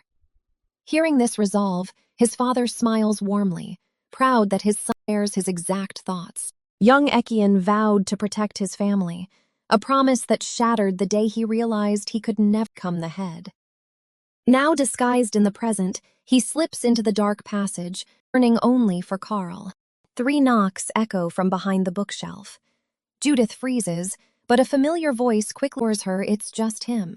Trapped behind the wall, he instructs her to pull specific books on the shelves to trigger the mechanism. Confused but willing to help, Judith quickly follows his bizarre direction to free him. She tugs the final book. With a heavy rumble, the massive bookcase slides open, revealing the hidden corridor. Ekian steps into the light. Judith stares at him in disbelief, wondering how far this passage actually goes. Noticing her frozen state, he asks what's wrong, snapping her out of her daze. Flustered, she stammers that she was just completely caught off guard by his sudden dramatic entrance through the wall. To quickly cover her tracks, she dramatically strikes a pose. She playfully jokes around, asking if he's stunned by how pretty she looks all dressed up, or if he's fallen for her all over again. With a playful wink, she warns him to hold back his romantic feelings until her divorce is finalized, cheekily reminding him that she is still technically Ekian Mayos's wife. Hearing his own name from her lips sends a jolt through him. What would actually happen if he returned himself? He knows his parents and Carl would be overjoyed. But the moment his true identity is revealed, Judith would pack her bags and leave to fulfill her contract. But a tiny, selfish part of him wonders, what if she chose to stay by his side as his real wife? He vividly pictures them standing at the altar, exchanging vows, true married couple. He aggressively shakes the fantasy from his head. He chides himself for losing his mind, realizing how dangerous his visit become. Judith notices his strangely intense stare and asks if something is wrong. He quickly regains his composure, brushing it off as nothing before turning his attention back to the current situation. Dropping her playful demeanor, Judith turns incredibly serious. She looks up at him and asks if he happens to know Bart Carlin, the ducal residence's highly respected attending physician. Ikian praises Bart's exceptional skills and loyalty. However, Judith finds it highly suspicious that a former assistant refuses to hire one himself despite having perfectly capable candidates really available in the mansion. Before he can fully process her theory, she looks him dead in the eye. With a heavy tone, she asks if the life debt he previously promised to repay her is still valid. He confirms the debt stands, but warns that intervening in ducal affairs is dangerous unless it's a massive emergency. Without missing a beat, Judith insists that the situation is incredibly dire. Her expression darkens completely as she drops a terrifying bombshell. It's not just one person in danger. 3 key figures in the ducal residence are actively being targeted and might be poisoned. With lives on the line, she begs for his help to stop the pending disaster. Meanwhile, over tea, the Duchess praises Judith's kind heart and diligence. She expresses guilt that their fake marriage contract has completely blocked the future prospects. The Duchess suggests they personally arrange a good marriage for Judith once the contract ends. This way, the girl can safely remarry into a respectable family and secure her future. The Duke firmly sets down his teacup. He reminds his wife that despite her fondness for the girl, they will all be complete strangers in just a few months.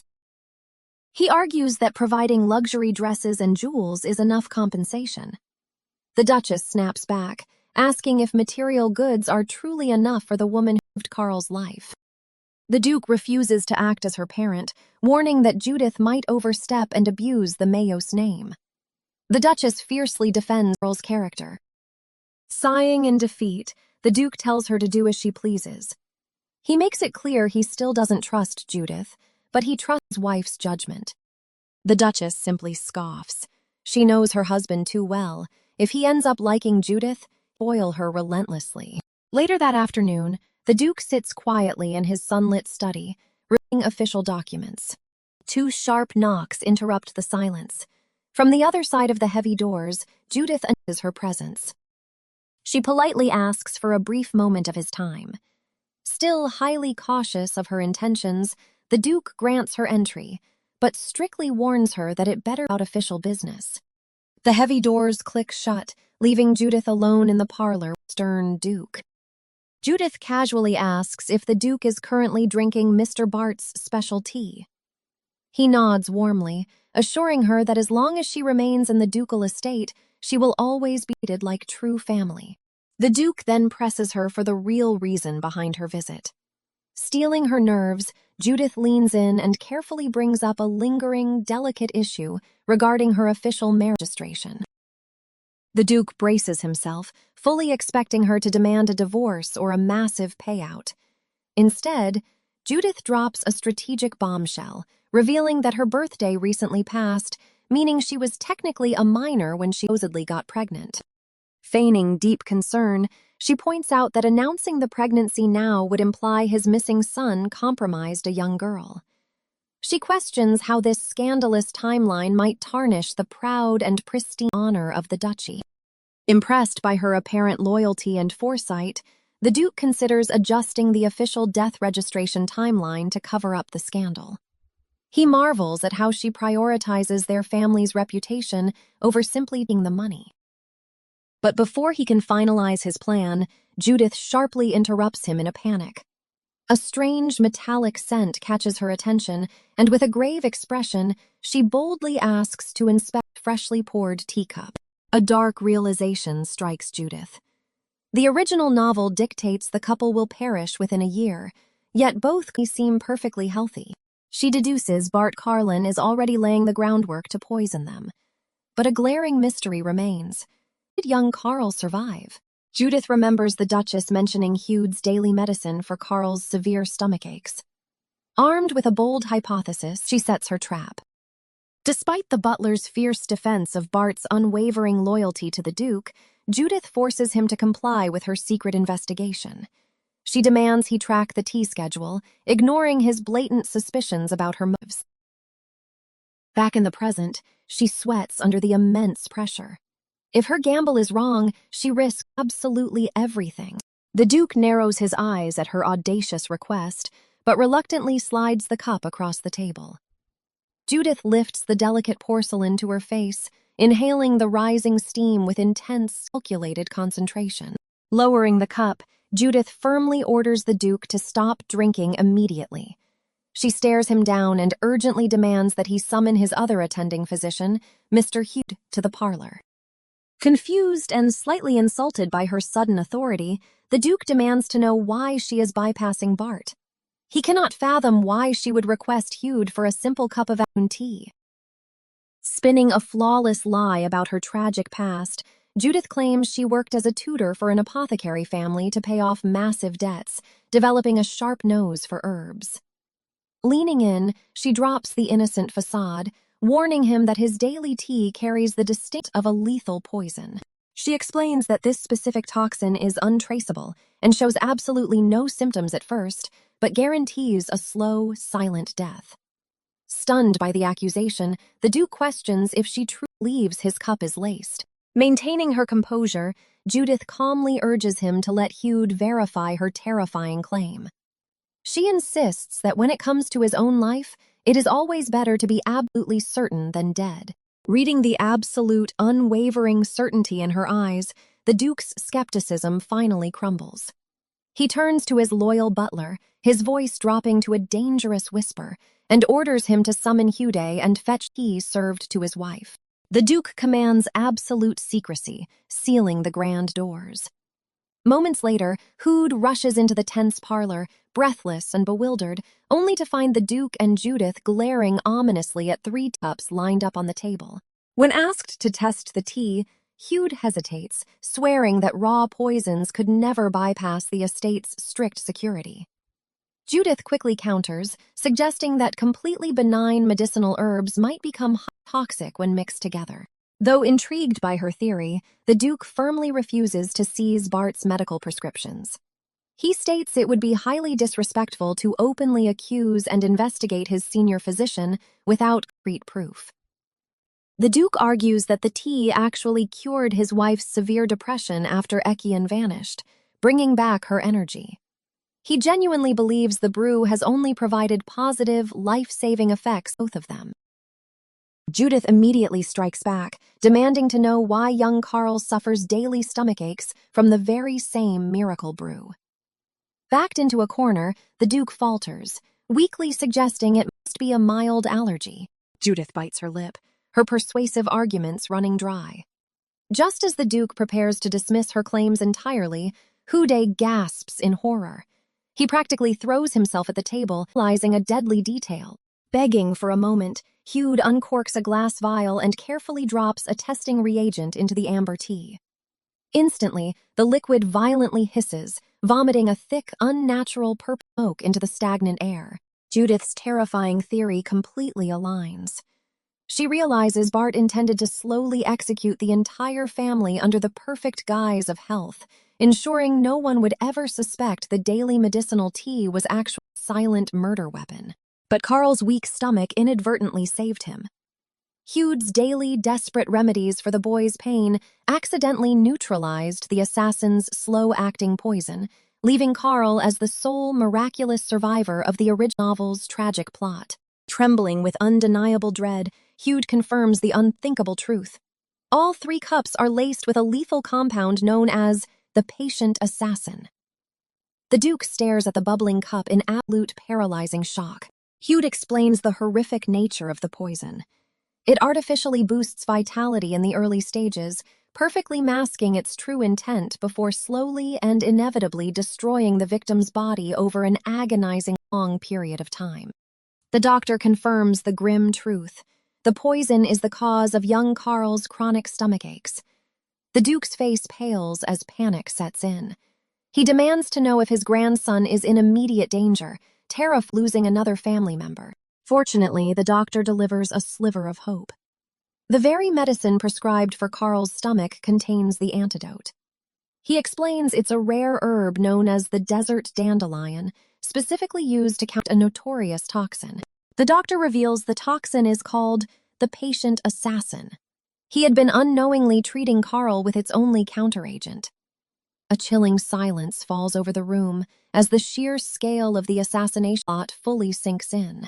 The Duke realizes that without Judith's intervention, his entire bloodline would have been wiped out within a year. Trembling, he asks if he and Isabella are already poisoned. The doctor quickly reassures him that since they show no symptoms, they'll time. His expression hardening into a fierce scowl, the Duke turns back to the doctor. He needs absolute certainty before taking action. His voice low and dangerous, he demands to know the exact odds that Dr. Bart simply made a medical error. The doctor shakes his head, listing the damning evidence. Dr. Bart is a veteran physician, using the same ingredients for entirely different constitutions, and ignoring Carl's worsening symptoms couldn't be accidental. He estimates the chance of a mistake at a mere 0.1%. The implication is clear. There is a 99% chance this was a deliberate assassination attempt. The Duke's face shadows with barely contained fury. He orders the doctor and the aide to leave him immediately, commanding absolute secrecy about anything discussed. The men bow respectfully and exit the room, leaving the heavy atmosphere behind. As Judith prepares to follow them out, the Duke's voice suddenly cuts through the silence, calling her back by her title. She turns, wondering what could possibly want now. The intimidating patriarch drops his fearsome aura, looking at her with genuine vulnerability. He acknowledges that she single-handedly saved his entire family from ruin. With a warm, uncharacteristic smile, the Duke offers her his deepest, most sincere gratitude. Listening intently at the door, the Duchess finally pulls back, her eyes wide with anticipation. She eagerly asks her husband if the culprit confessed to the crime, desperate to know the truth. The Duke shakes his head, stating that while there was no verbal confession, the silence after seeing the evidence was damning enough. It was clear proof of the poisoning attempt. Pacing the room, the Duke wonders why their most loyal servant would betray them. The Duchess insists they dig into Bart's background, deeply grateful that Judith was there to save them from disaster. The Duke wholeheartedly agrees. He admits that if Houdet hadn't noticed the symptoms in time, Judith would have been in a terrible position. They owe the young woman a massive debt. Determined to repay her, the Duke vows to take full responsibility for Judith's future. He promises that even if she divorces Ekian, they will secure her a match with a count. The chapter title card appears as the plot thickens. Meanwhile, Ekian sits across from Judith, his expression deadly serious. He demands to know how on earth she managed to uncover such a deeply hidden assassination plot right at their noses. Judith effortlessly lies, claiming she accidentally overheard Bart discussing the poisoning while laying low. Ekian is visibly shaken, struggling to comprehend how a servant with unwavering loyalty could commit such treason. Ekian's eyes narrow as he pieces the puzzle together. He suspects Bart never had any true loyalty to the ducal house, merely pretending to serve them while harboring a dark, ulterior motive. The grim reality sets in as Ekian visualizes Bart's meticulous plan. The traitor chose a slow-acting poison, ensuring a flawless, untraceable assassination. Agreeing with his logic, Judith notices his fatigue. She gently suggests that since the crisis is averted, the weary young master should probably head back to his own room and rest. Ekian quickly denies being tired, lingering awkwardly. Judith flashes a playful smile, teasingly asking if he thinks it's appropriate for them to be alone, or if he's actually trying to hit on her. Flustered by her bold accusation, Ekian covers his face, vehemently denying any romantic intentions toward her. Judith laughs, questioning his ability to function in normal society. Before Ekian can defend himself, a sudden knock at the door shatters the playful tension. They both freeze, wondering who would possibly visit at such a late hour. Hood's polite voice calls out from the hallway, asking Judith if she has a moment with him. Judith immediately moves to let the doctor in, but Ekian panics. He frantically tries to stop her, deeply uncomfortable with the sudden interruption. Ekian blocks her path, demanding to know if she seriously plans to be alone in her room with another man. Judith pushes him away. Refusing to back down, Ekian grabs her shoulders, desperately fussing over her attire and demanding to know why she isn't wearing a proper shawl. Hearing the commotion, Hude opens the door and asks if there's a problem. Ekian glares fiercely, prompting Judith to furiously push him toward the exit. Fuming with embarrassment, Judith snaps at Ekian to get out. She angrily declares that he is acting just as pathetic as a jealous husband suspecting his wife of an affair. With a forceful shove, Ekian is kicked out into the hallway. The heavy wooden door crashes shut right in his stunned face. Left entirely alone in the quiet corridor, Ekian clutches his face, his cheeks burning red as Judith's jealous husband remark echoes. Back inside, Judith warmly invites Hude to take a seat. The young physician steps in nervously, addressing her with stiff formality as the Baroness, clearly uncomfortable with the sudden shift.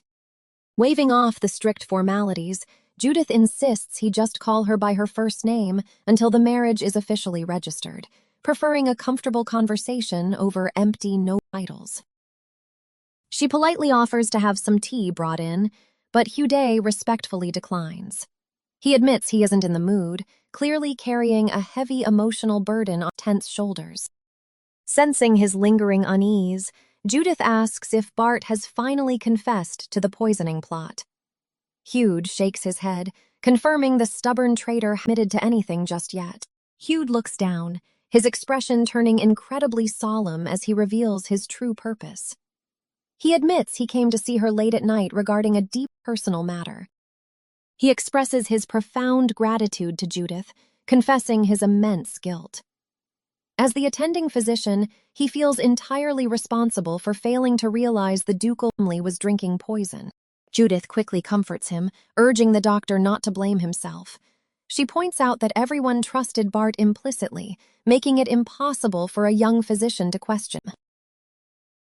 Hude admits Bart heavily restricted his duties to hide the plot. Judith notes how difficult that must have been, but Hude confesses he stayed because nowhere else pays as well. Taking a deep breath, Hude makes a shocking confession. He admits to Judith that forging her fake pregnancy confirmation document was an act that deeply betrayed his conscience as a doctor. He explains he only accepted the hush money because he had no other choice. With his academy tuition draining their funds, his 7 younger siblings desperately rely on income. When Judith asks about his parents, Hude smiles sadly. He reveals they ran a small farm but passed away when he was young, forcing him to become the sole provider. Judith freezes as the pieces click together. His tragic backstory, the 7 siblings, the medical skills, he perfectly matches the novel's lost eldest son of the Marquis of Soden. Shocked to realize the humble doctor is actually a high-ranking noble, Judith's mind races. She wonders if she can use this knowledge to help him reunite with his true parents. But her thoughts quickly turn to his adopted siblings. Knowing the massive burden he carries, she looks at him with deep sympathy and asks if living this is exhausting. She gently points out the harsh reality of his life. He endures unfair treatment and immense guilt, all while carrying the crushing weight of providing for his siblings. Looking him in the eye, Judith tells him the hard truth. He could quit any time, leave the country, or even use marriage as a convenient excuse to cut ties completely. Hude rubs his chin, admitting he never really considered running away. The thought alone feels impossible to him. When Judith tilts her head and asks why, he flashes a warm, bittersweet smile. Just looking at the young master reminds him too much of his own siblings back home. Even if he tried to escape and live for himself, Hude knows he'd turn right back around the second he saw a helpless child on the streets. He drops his gaze, calling himself a pathetic doctor who only chases money while using his family as a convenient excuse. But Judith doesn't see it that way at all. Her eyes open with deep understanding. She gently reassures him that his actions only prove how deeply he loves his siblings. To make him feel better, Judith openly admits that she's faking her own pregnancy just to clear her late father's massive debt. To her, Hude isn't pathetic, he's incredibly heartwarming. A radiant smile blooms across Judith's face. Surrounded by a warm, comforting aura, she tells Hude that she wishes she had an older brother just like him, openly admitting how jealous she is of his siblings. Hude turns his face away, a shadow falling over his eyes as he quietly mutters that he really isn't that great of a brother. Still, a faint smirk touches his lips. He never expected to find genuine comfort from someone living in such a grand, intimidating mansion. Since they are both trapped in similar, desperate situations, Judith cheerfully suggests they get along and support each other from now on. Caught slightly off guard, Hude stammers out a soft agreement, secretly looking forward to their new alliance. As she watches him, Judith makes a firm resolution in her heart. Seeing how kind and fiercely hard-working the young doctor is, she silently vows to help him. Whatever it takes, she is going to track down Hude's real parents for him. Striding down the dimly lit corridor, Ekian simply can't shake the nagging thoughts of Judith. Visiting her in the dead of night feels incredibly reckless, almost as if he's making a bold, romantic move in their fake marriage. Yet, her confusing, dismissive words continue to echo in his mind, fueling his quiet frustration. He vividly recalls how easily she granted the master permission to use her first name, an intimate privilege that took Ekian 3 grueling years to finally earn. Her casual remark about not minding commoners as long as they were wealthy and diligent leaves him gritting his teeth. Was she just giving everyone a chance? Halting his steps, Ekian forces his mind clear. Shaking off the lingering thoughts of his frustrating wife, he steals his gaze toward the heavy iron doors ahead. He has a much darker purpose tonight: meeting Bart. Dark memories surface of a stormy night when a 17-year-old Ekian's entire world shattered. A sharp, sudden knock pierces the quiet study as Bart respectfully requests a moment of the young duke's time. Completely unaware of the impending storm about to ruin his life, a cheerful, youthful Ekian casually invites the loyal servant inside, ready to hear him out. The heavy wooden door clicks shut behind Bart, his demeanor strangely grim and unreadable. Noting the late hour and the man's serious tone, Ekian's bright smile falters slightly as he asks if something terrible has happened. The suffocating silence that follows makes the air in the room grow incredibly heavy. Pledging his absolute, unwavering loyalty to House Mayus above all else, Bart's voice trembles with a terrible weight. He looks the young duke dead in the eye and delivers a crushing, life-altering blow. Ekian is not the true biological son of a duke and duchess. The color drains from Ekian's face. He stammers, desperately brushing off the devastating claim as an unbelievably cruel joke. Unflinching in the face of the boy's shock, Bart urges the young duke to closely inspect his morning tea. He reveals a dark, meticulously kept secret. It's secretly spiked with a powerful chemical reagent specifically designed to mask his true hair color. The devastating truth hangs heavy in the tense air. Clinging to denial, Ekian pours the brew away. He spends agonizing days waiting, desperately praying the old servant was wrong, but the undeniable proof soon sprouts from his own scalp. Spotting pitch-black hair invading his golden locks, his reality shatters. Unable to stomach the deception any longer, a frantic Ekian bursts through the study doors, screaming Bart's name to demand the rest of the twisted truth. Cornering the old servant after days of torment, Ekian finally concedes that the dreadful claims were entirely true. With his entire aristocratic world completely upended, he fiercely demands to know the true identities of the people who actually brought him into this world. Years later, the memory fades as Ekian steps into a grim, blood-stained dungeon cell. Chained and battered in the damp cell, Bart offers a bloody, twisted grin, highly amused that the young duke personally incapacitated the armed guards just to visit him. He openly marvels at Ekian's ruthless, silent efficiency in the dark. The old servant's bruised smile suddenly twists into something far more sinister. Correcting himself with dripping, venomous sarcasm, Bart formally addresses Ekian not as a mere duke, but by his true, heavily guarded hidden title, His Imperial Highness. Coughing up mouthfuls of poison, the dying traitor urgently tells Ekian to ask his questions quickly. Gripping the cold bars, Ekian glares through the iron, demanding to know why Bart viciously pushed him to abandon the Mayus family if his so-called loyalty was a complete sham. A wet, mocking chuckle escapes Bart's lips as dark blood pools beneath him on the stone floor. He cruelly taunts Ekian, asking if the desperate young man is still foolishly clinging to the pathetic hope that he might truly belong to the noble bloodline. With manic, wide eyes, Bart points out the undeniable, haunting physical resemblance between Ekian's adult features and the Emperor's younger self. He violently swears on his impending painful death that his shocking revelations from 5 years ago were the absolute, unvarnished truth. White-knuckling the cell bars, Ekian demands to know why the trusted servant deliberately drove him away from his only home. Bart's chilling, breathless response cuts through the damp air. He did it simply because it would inflict the absolute maximum amount of agonizing suffering. The crushing weight of being the cursed imperial prince settles over Ekian, trapping him in suffocating shadow.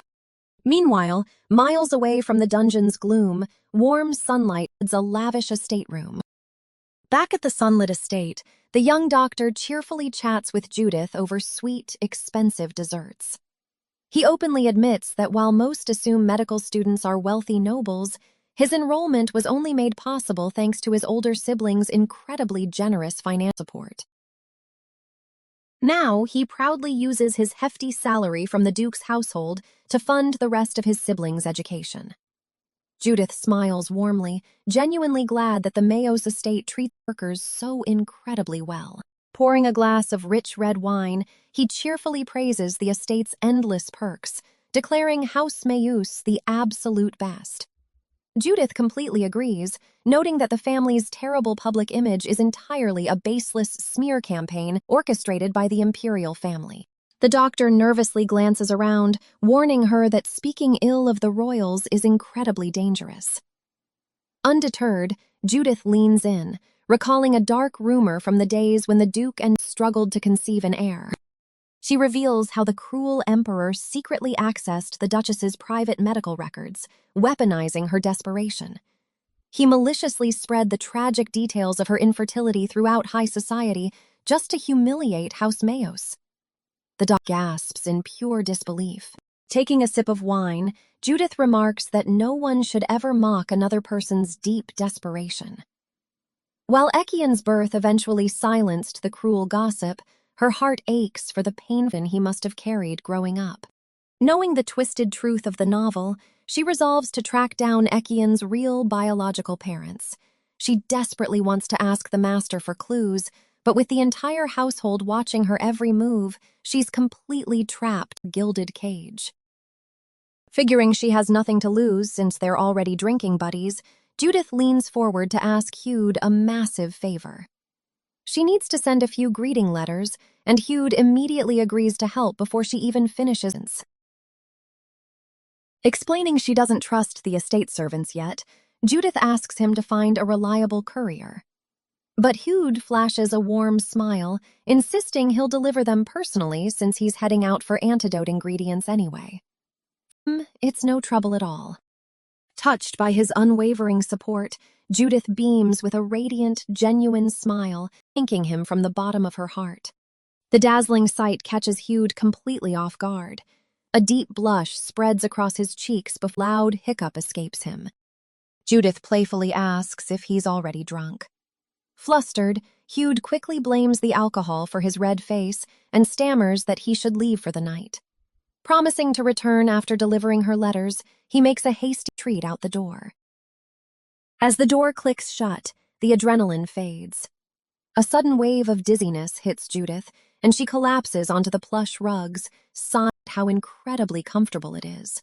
But her moment of peace is shattered. A heavy grinding noise echoes through the room as the massive bookshelf suddenly slides open, revealing a hidden passage in the shadows. A tall, masked figure steps out of the secret room, his eyes narrowing at the sight of her sprawled on the floor. Her supposed husband glares down, demanding to know just how much she's been drinking with another man inside her bedroom. The chapter opens. I faked a pregnancy, but my husband returned. Blinking away the haze of sleep, Judith immediately notices something off. The masked man standing over her wears an intensely quiet, unfamiliar expression that makes her pause. "Did something happen?" he asks, his voice steady but probing. Judith groans, her head spinning as she tries to push herself up to answer him. But her alcohol-heavy limbs refuse to cooperate, leaving her helplessly glued to the mattress. Flailing weakly like a stranded jellyfish, Judith mumbles promises to stand. Watching her pathetic struggle, Esther sighs and begs her to stop. Pointing out that the blanket is about to swallow her whole, he scolds her carelessness. Judith apologizes for her drunken state, but he immediately reprimands her for drinking so recklessly with a man she barely knows. Confused, Judith argues that she and the physician are colleagues since they share an employer. She insists she only shared a few drinks because it had been far too long since she met someone in a similar situation. The master scoffs, reminding her that their own relationship is strictly a transaction, not a partnership. Frustrated by his cold logic, Judith snaps back, demanding he at least peel the suffocating blanket off her if he won't help her up. As Judith threatens to throw up from the sheer heat, the master panics, demanding she not ruin someone else's bed. Fighting back, she tells him to worry about his business partner instead, forcing him to reluctantly to free her. Muttering that he never expected to rescue a drunkard from being eaten by her own bedding, the master steps in. He firmly orders her to stay perfectly still as he carefully begins untangling the heavy fabrics. Though his movements are entirely clinical, the gentle, lingering brush of his gloved fingertips sends an undeniable shiver down her spine. The heavy silence amplifies her heartbeat. Lying helplessly while he strips the covers from her body feels terribly awkward and strangely intimate. Blushing furiously, Judith regrets opening her mouth.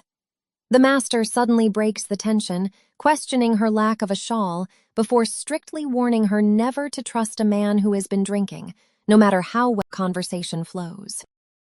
With a swift tug, he completely removes the blanket, cynically noting that men with impure intentions suddenly become excellent conversationalists.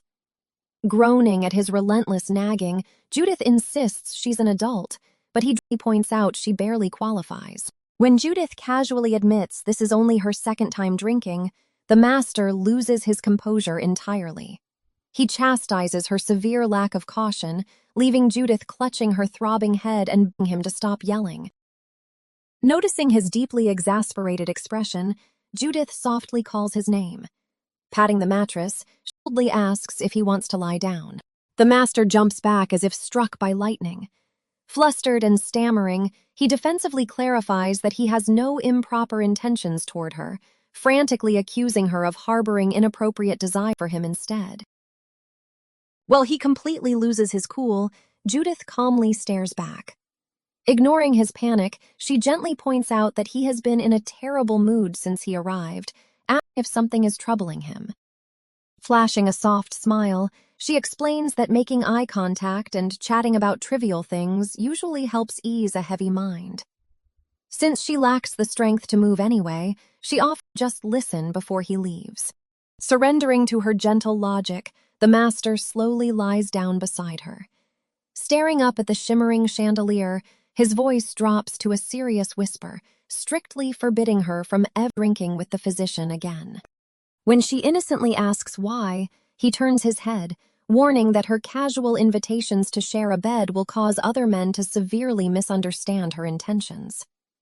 Judith merely laughs, attributing comfort to their built-up trust. She teasingly insists her offer was purely out of kindness to cheer him up.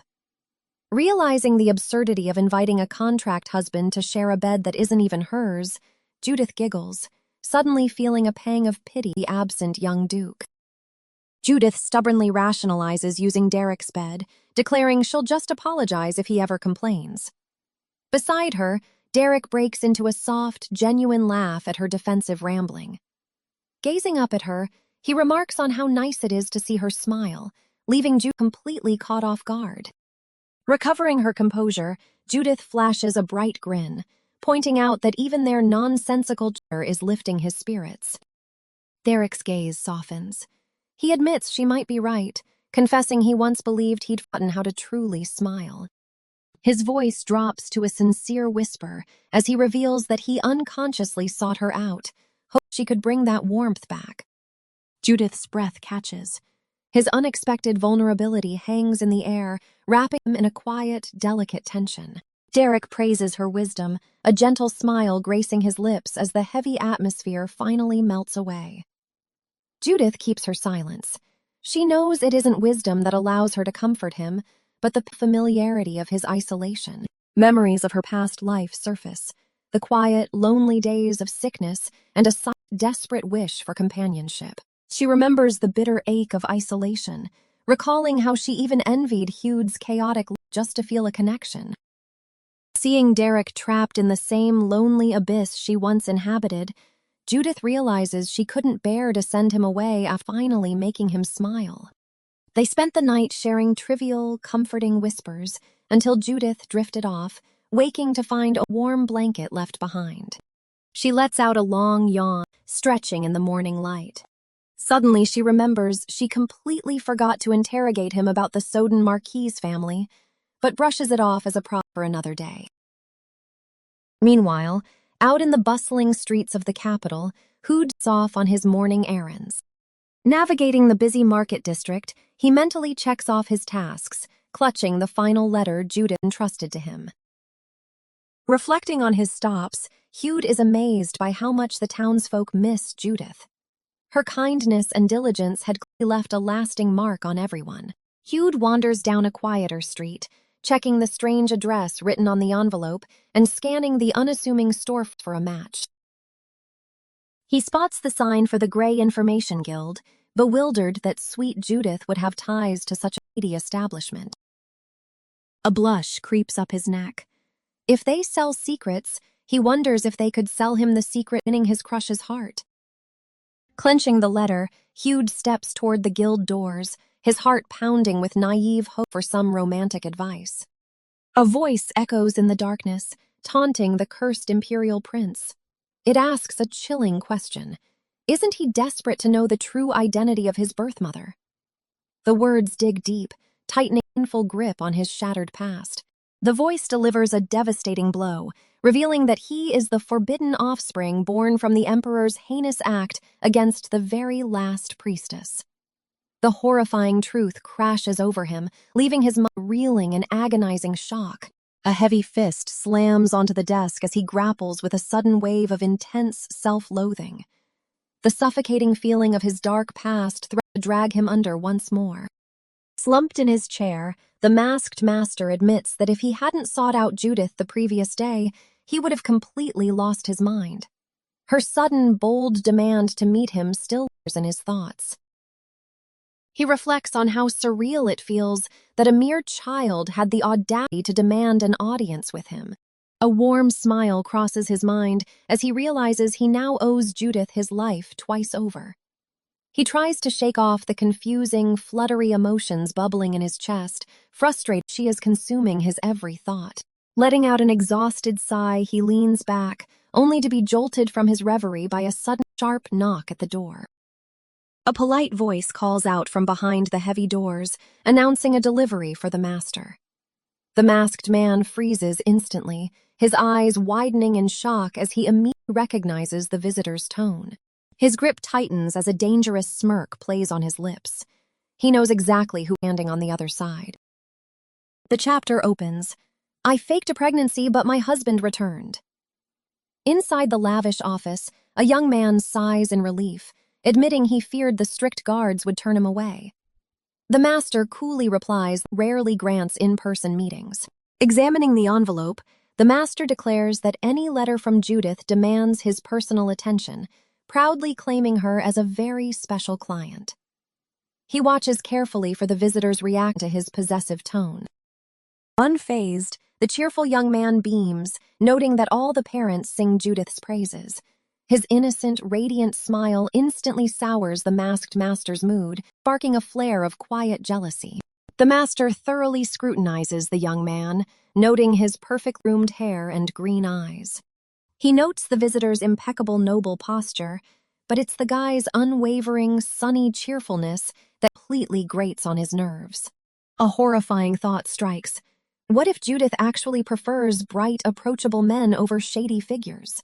The idea feels like a physical blow. Sensing the sudden dark aura, the young man nervously asks if he should step out. The master quickly regains his composure, instructing the visitor to wait while he drafts an immediate reply. Scanning Judith's letter, the master is puzzled. She's requesting the whereabouts of the Marquis and Marchioness of Soden. Finding them is easy, but her sudden interest in the couple raises immediate red flags. Breaking the silence, the young man hesitantly confirms that he is sitting inside an information guild. The master gives a curt nod, waiting for the inevitable quest to drop. The young man nervously asks if the guild can uncover specific details for him. Intrigued by the sudden shift in tone, the master invites him to share exactly what information he seeks. Blushing deeply, the visitor confesses he has fallen for a pretty, sweet woman he recently met, claiming they share a perfect connection. The master's hand violently crushes his expensive fountain pen in pure rage.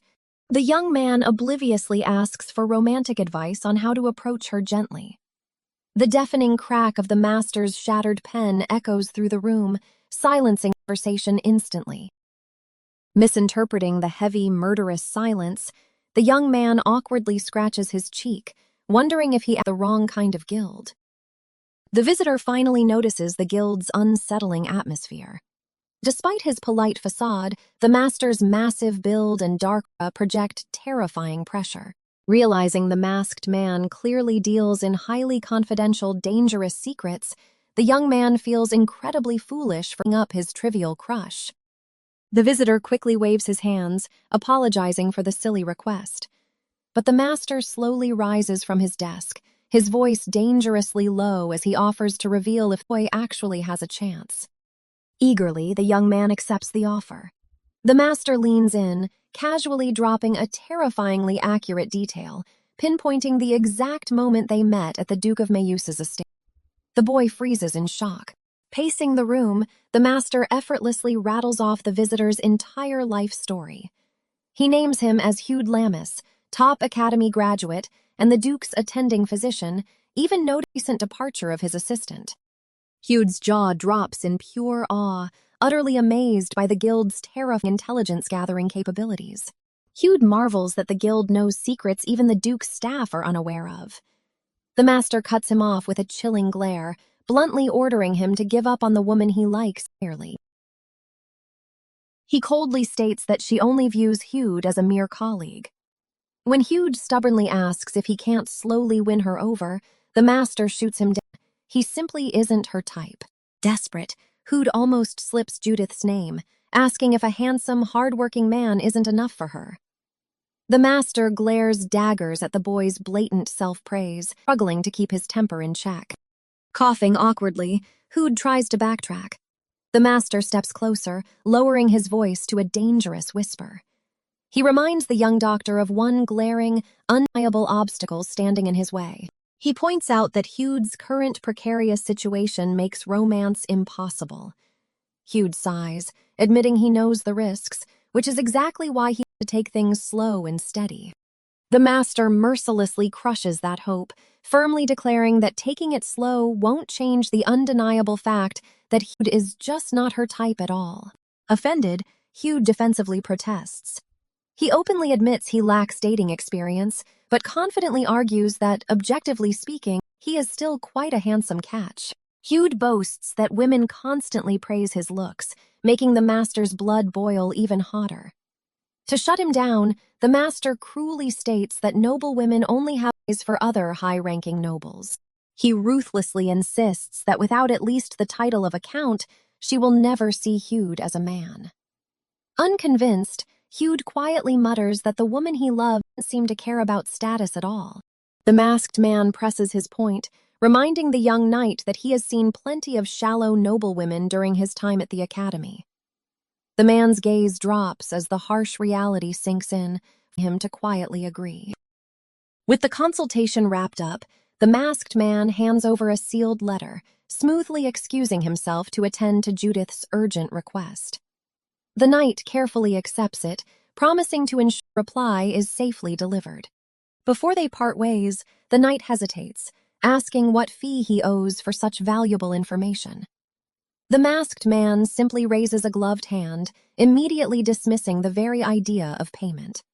A confident, knowing smile spreads across the masked man's face.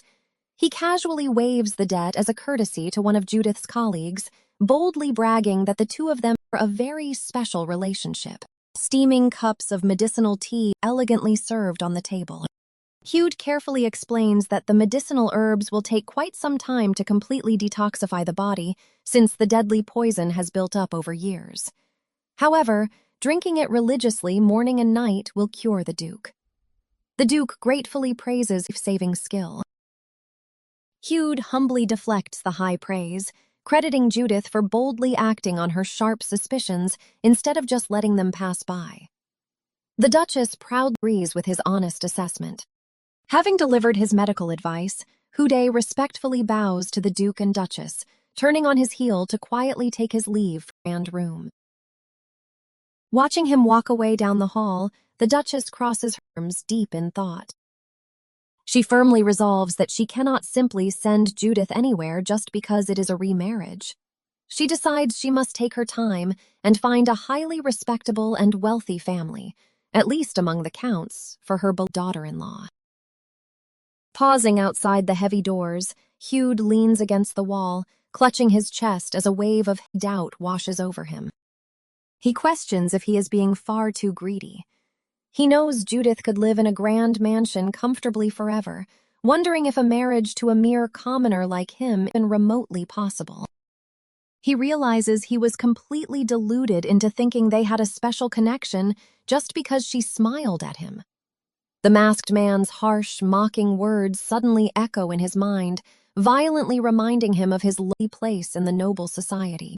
Wishing he were a noble, Houdet quickly slaps his own cheeks to forcefully snap out of the foolish daydream around himself. He resolves to do his best with the hand he was dealt. Pushing his feelings aside, he decides he should at least be a good, supportive friend and bring her hangover medicine. Even if it is not a romantic relationship, he truly hopes they can still be a strong source of comfort for each other. Later that afternoon, Hugh gently knocks on the door and enters the room, warmly greeting Judith, young Carl, with a tray. He politely offers her the newly prepared medicine, but Judith is visibly puzzled. She quickly notes that she already took her regular morning dose earlier and does not need any more. Carl immediately panics at the sight of the medicine, anxiously asking if his beloved sister-in-law feels unwell. Judith calmly reassures him that she was just peacefully enjoying her book without health issues. She delicately explains she is just experiencing mild nausea. However, Carl gasps loudly, his eyes widening as he instantly suspects she is suffering the early stages of morning sickness. Judith freezes, completely stunned that the innocent young master already knows about such complex topics. Carl proudly declares he read all about it in a detailed pregnancy book. He leans in, anxiously asking just how severe her morning sickness has got and if she can even eat anything. Hugh steps in with a subtle, reassuring wink, explaining the medicine is also perfectly used for mild nausea or stubborn hangovers. Immensely relieved, Judith plays along with the convenient excuse. He then discreetly hands her a sealed letter she had requested while he was out in the city. She smiles brightly, immensely grateful for his reliable, unspoken help. Hugh grips his hands tightly together, internally reaffirming his quiet vow to remain nothing more than a good friend. The bright, glowing moon rises high on the quiet estate as night falls. Alone in her dimly lit room, Judith carefully reads the informant's reply. It reveals the Marquis and his wife are currently in the capital for the grand imperial banquet. She narrows her eyes, immediately noting the oddly polite and formal tone. She tosses the useless letter directly into the candle's open flame, watching the paper quickly burn black ash on the desk. She ponders the real problem: how to safely reveal Hugh's existence to them. She imagines bluntly telling them the truth, only to be immediately dismissed and chased away as a highly suspicious fraud. Knowing a simple dream excuse will never work on complete strangers, she flips through her memories of the original novel, desperately searching for a much more plausible and convincing method to use. A brilliant light bulb goes off in her head as she quickly forms a new plan. She suddenly remembers that in the original novel, the grieving Marquis and his wife always visited the sacred shrine of Chaska to desperately pray for their missing eldest son to return safely. Chaska was known as the very last successor of an isolated ancient tribe gifted with the rare power of foresight, living far away from the rest of the bustling empire. She eventually naturalized in the empire, built a small, secluded shrine, and then mysteriously vanished into thin air without leaving a single trace behind for anyone to ever find again. Malicious rumors quickly branded her a dangerous witch, but mysterious phenomena protected the shrine. The incense burned eternally, the surrounding flowers never withered, and those who foolishly tried to destroy the place out of fear returned completely insane. Instead of being destroyed, the mystical shrine became crowded with hopeful people offering prayers. Judith realizes this is her absolute golden opportunity, as the grieving parents faithfully visit the location every time they are in the capital. Imagining herself fully dressed in a colorful, traditional shaman outfit, she confidently rings a bell and begins to outline her grand scheme. She excitedly devises a hilarious but flawless plan. She will arrive at the shrine first, fake a dramatic divine revelation, and boldly claim Chaska's heavenly voice directly declared Jude as their long-lost son. To perfectly set the stage and gain permission to leave, she plans to tell the Duchess she had a vivid prophetic dream. Publicly, she will claim she is simply going to pray for the well-being of her non-existent unborn baby. Lounging in her lavish quarters, Judith realizes she must contact Guildmaster immediately. A sudden knock echoes from behind the wall. A familiar voice calls out from the hidden passage, sending a ripple of surprise through the quiet room. He is already here. The secret bookshelf slides open.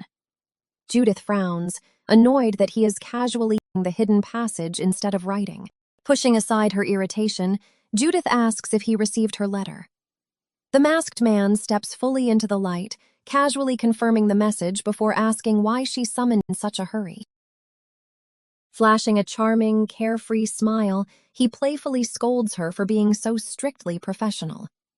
He asks if they are really only allowed to see each other when there is official business to discuss. Judith doesn't even blink. Without a single ounce of hesitation, she hits him with a flat, icy confirmation. The masked man freezes in his tracks, a drop of nervous sweat forming, stammers out a confused reply. Left standing like a frozen statue in the corner of the room, he wonders if he made a terrible mistake. Ekian greets her with a charming smile, asking if they must only ever meet for official business. Without missing a beat, Judith gives him a flat, unhesitating yes. The masked man freezes, completely caught off guard by her blunt dismissal.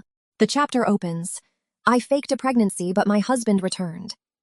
A tense silence falls. Ekian reaches out, assuring her he isn't angry, though he pities her situation. He softly suggests that if she's anxious about the secret passage being exposed, she shouldn't be. But his mind races with other concerns. Judith quickly corrects him, pointing out how creepy it is to have a stranger roaming the house undetected. Ekian flinches, struck by her undeniable logic. With a polite but firm smile, she requests that all future contact go through official channels. When he questions her methods, Judith casually suggests passing letters through Hude, teasingly noting they all live under the same roof. Ekian bristles at the phrasing. Gathering her things, Judith excuses herself to ask Mother for permission to leave, making Ekian stutter. Judith innocently asks if calling the Duchess Mother sounds strange, admitting the older woman insisted on it. Ekian falls quietly contemplative. Judith smiles warmly, confessing she actually feels far more at ease with the Duchess than she ever did with her own flesh and blood. Realizing how odd her confession sounded, Judith quickly backpedals. But Ekian's gaze softens. He reveals that the woman who raised him wasn't his birth mother, a truth he only recently uncovered. Struck by his vulnerability, Judith can only let out a soft gasp. A memory flashes of the day he looked utterly shattered. She realizes that must have been learned the painful truth. Unsure of how to comfort a man who guards his past so fiercely, Judith hesitates. Breaking the heavy silence, Ekian clears his throat and shifts the subject, asking where she plans to go. Hearing her destination, Ekian's expression darkens. The mention of the last priestess's shrine sends a ripple of tension through his rigid posture. When he presses for her reasons, Judith playfully claims she's praying for her non-existent baby. But her smile fades as she admits she has a deeply personal question to ask at the shrine, leaving him on edge. Stepping closer, Ekian warns her that the shrine never grants answers. His voice drops into a demanding tone as he asks if the visit is just part of her fake role. Her eyes narrow sharply at his sudden accusation. She coldly reminds him that she has absolutely no obligation to share her every move, and he certainly lacks the right to interrogate her. Ekian concedes, admitting he crossed a line. But his tone sharpens as he accuses her of becoming too deeply entangled in the Duke's affairs, mocking that the line between a fake daughter-in-law and a real one is blurring. Judith glares at him. Her voice turns to ice as she agrees, bitterly stating that she is nothing more than a simple employee to this family. Without waiting for a response, she turns her back and grabs the heavy door handle, eager to escape his suffocating presence. Throwing a cutting remark over her shoulder, Judith slams the heavy wooden doors shut. The sharp crack echoes through the empty hallway. Leaning against the door, she clutches her chest. Regret washes over her as she wonders if she let fiery emotions win. Pacing the corridor, Judith tries to justify her outburst. Yet a heavy sadness settles in her heart. She knows he wasn't entirely wrong. Staring at the rain, Judith admits her selfish desires. She vows to speak to him the next time they cross paths. Alone in the shadows, Ekian reflects on his toxic jealousy. He remembers the twisted reef of manipulating Huge to give up. The triumph quickly rotted into anxiety. Ekian clenches his jaw, haunted by the truth Huge can stand proudly beside her. Torturing himself with comparisons, Ekian realizes he is just a suspicious fool, completely deluding himself in believing Judith was his real wife. Gripping his mask, he curses his lost control. Hearing about the shrine triggered a panic. He knows he must face her again. Throwing on his heavy coat, Ekian decides to chase after her to the shrine. He brushes past his confused servant, his mind completely focused on finding Judith and offering a sincere apology.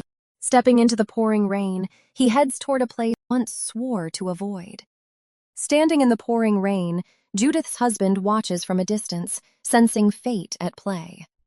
Before him sits the legendary shrine, surrounded by mystical purple candles defying the torrential downpour. Watching the massive crowd, the masked husband realizes how desperate they are, especially his parents, still praying for him. He assumes Judith positioned herself here to approach the Duke and Duchess, but struggles to figure out her exact endgame. Observing Judith's plain dress, he guesses his mother ordered her to keep a low profile until the pregnancy is officially announced. But as he lurks in the bushes, obsessively dissecting Judith's every move, an embarrassing realization hits him. He blushes under his mask, suddenly aware that he looks exactly like a totally stalker creeping on his own wife. Flustered, the husband justifies his creeping. He resolves to wait for Judith to exit, hoping to finally clear up their misunderstandings. But his peaceful plan is shattered in an instant.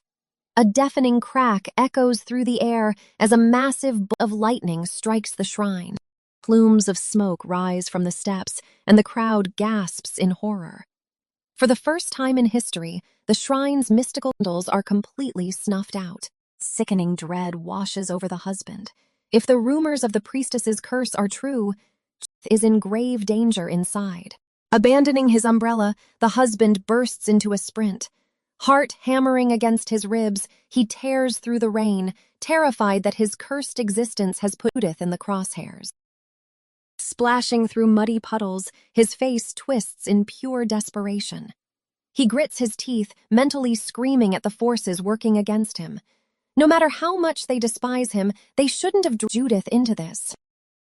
An image of the priestess flashes in his mind as he loses his composure. Hurtling toward the darkened shrine, the husband screams Judith's name into the roaring storm, saying he isn't too late. Ekian Meus was born into a life of absolute perfection and immense wealth. Blessed with loving parents and an adorable brother, his peaceful existence seemed completely unbreakable. Though political tensions simmered with the imperial house, Ekian trusted the prince completely. As the years quietly passed, Ekian confidently solidified his undisputed position as the successor. But perfection is fragile. One fateful night, the family physician Bart arrived with a devastating revelation. Looking the young heir dead in the eye, he declared that Ekian was not the Duke's biological son. To prove his horrifying claim, Bart instructed Ekian to stop drinking a specific daily tea. Within days, dark strands began weaving through Ekian's signature blonde locks, confirming the terrifying truth. Plunging the final dagger into Ekian's reality, Bart handed over 2 detailed medical journals. Flipping through his mother's records, Ekian's blood ran cold as he spotted a glaring, unexplained 10th gap during the year of his birth. Seizing the moment, Bart explained the missing time. During that exact gap, the Duke and Duchess had taken a secretive trip to Bart Island, where they discovered an abandoned infant, returning to the camp 2 years later. "That abandoned child was you, Ekian," Bart sneered, pointing out that his unnaturally rapid growth rate as a toddler was no coincidence. The irrefutable evidence of his fake lineage left the young man completely speechless. Unable to stomach another word, Ekian turned to leave, desperate to confront his parents. But Bart's next words froze him in his tracks. "You are no ordinary child. You carry the blood of the Emperor." Ekian spun around, his eyes wide with absolute disbelief. Before he could even process the insane claim, Bart began muttering about a unique, ancient trait bestowed upon the imperial family by the moon itself. Without warning, the physician drew a gleaming dagger from his coat. Lunging forward, he slashed the heavy blade directly across Ekian's arm under the pale, ethereal glow of the moonlight. A sharp gasp escaped Ekian's lips as the cold steel bit deeply into his flesh. Crimson blood welled up instantly, stark against his pale skin, as he stared down a sudden wound in pure shock. The bloody dagger clattered noisily to the floor as Bart watched with grim satisfaction. "There it is," he whispered, gesturing toward the bleeding as the moonlight bathed the room. Right before Ekian's eyes, the fresh wound began to knit itself together, vanishing without a single trace. The undeniable, terrifying proof of his true imperial lineage manifesting in the flesh. Stepping closer to the stunned young man, Bart lowered his voice into a venomous, truly threatening hiss. He claimed to be the sole keeper of this dangerous, kingdom-shattering secret. Framing his cruelty as unwavering loyalty to the Duke, Bart delivered his final ultimatum. "Do not defile the noble house of Meos with your tainted impure blood," he commanded coldly. Ekian fled the estate that day, bearing the agonizing pain of exile to protect his beloved family from his tainted blood. 5 years later, Ekian finally realized Bart's supposed loyalty was a complete lie. Tracking the disgraced physician down to a dank, underground prison cell, a now dark-haired Ekian demanded to know the real reason behind his cruel banishment all those years ago. Gripping the rusted iron bars of his cell, Bart's face twisted into a grotesque, mocking smile. "Oh, cursed imperial prince," he taunted, his voice dripping pure, unrestrained malice. Leaning closer to the shadows, the disgraced doctor's eyes gleamed with utterly twisted delight. "Aren't you even a little bit curious about the true identity of your biological mother?" The words that left Bart's mouth were like venom. He revealed that Ekian was the tragic, secret result of the tyrannical emperor forcing himself upon the king's last holy priestess. The sickening truth hit Ekian like a physical blow, leaving him reeling and completely breathless in the dampness of the dungeon. Bart continued his twisted tale, explaining how a merciful servant had abandoned the infant at sea instead of killing him. Washing ashore, the child was secretly adopted by the Duke. While his adoptive parents hid his dark origins out of pure love, the emperor had silently watched from afar, eagerly waiting for the boy to naturally House Mayus from within. Ikian's mind raced as he struggled to connect the final pieces. If his presence was meant to ruin the family, why had Bart driven him away right before he ended the dukedom? Chuckling darkly from the shadows, Bart admitted that ruining the family was indeed the original plan. He had been sent by the emperor to slowly poison House Mayus to earn absolute royal favor. But Ekian's sudden, miraculous arrival had derailed everything. Amused by the cruel irony, the emperor had explicitly ordered Bart to halt the assassin plot and let the child live. Instead of a quick death, the tyrant wanted to sit back and watch the duke's cherished, adopted son become the very instrument of their downfall. A plan Bart really thought was flawless. Bart had arrogantly assumed the Duke and Duchess would discard the fake heir the moment their biological son, Carl, was born. He waited for the inevitable rejection that never came. But their love for Ekian never wavered. They refused to cast him out, and against all of Bart's calculations, the boy grew into a capable young man, fiercely protective of his new family. Panicking as Ekian's loyalty to the Duke solidified, Bart had desperately begged the Emperor to abandon the waiting game and resume the original poisoning plot before it was too late. But his frantic pleas fell on completely deaf ears. The Emperor stopped responding entirely, leaving Bart to face the crushing realization that he had become a forgotten, discarded pawn in a much larger game. The final piece of the puzzle clicked into place. Bart hadn't banished Ekian out of a sense of loyalty. He had done it in a desperate bid to salvage his own useless, failed mission.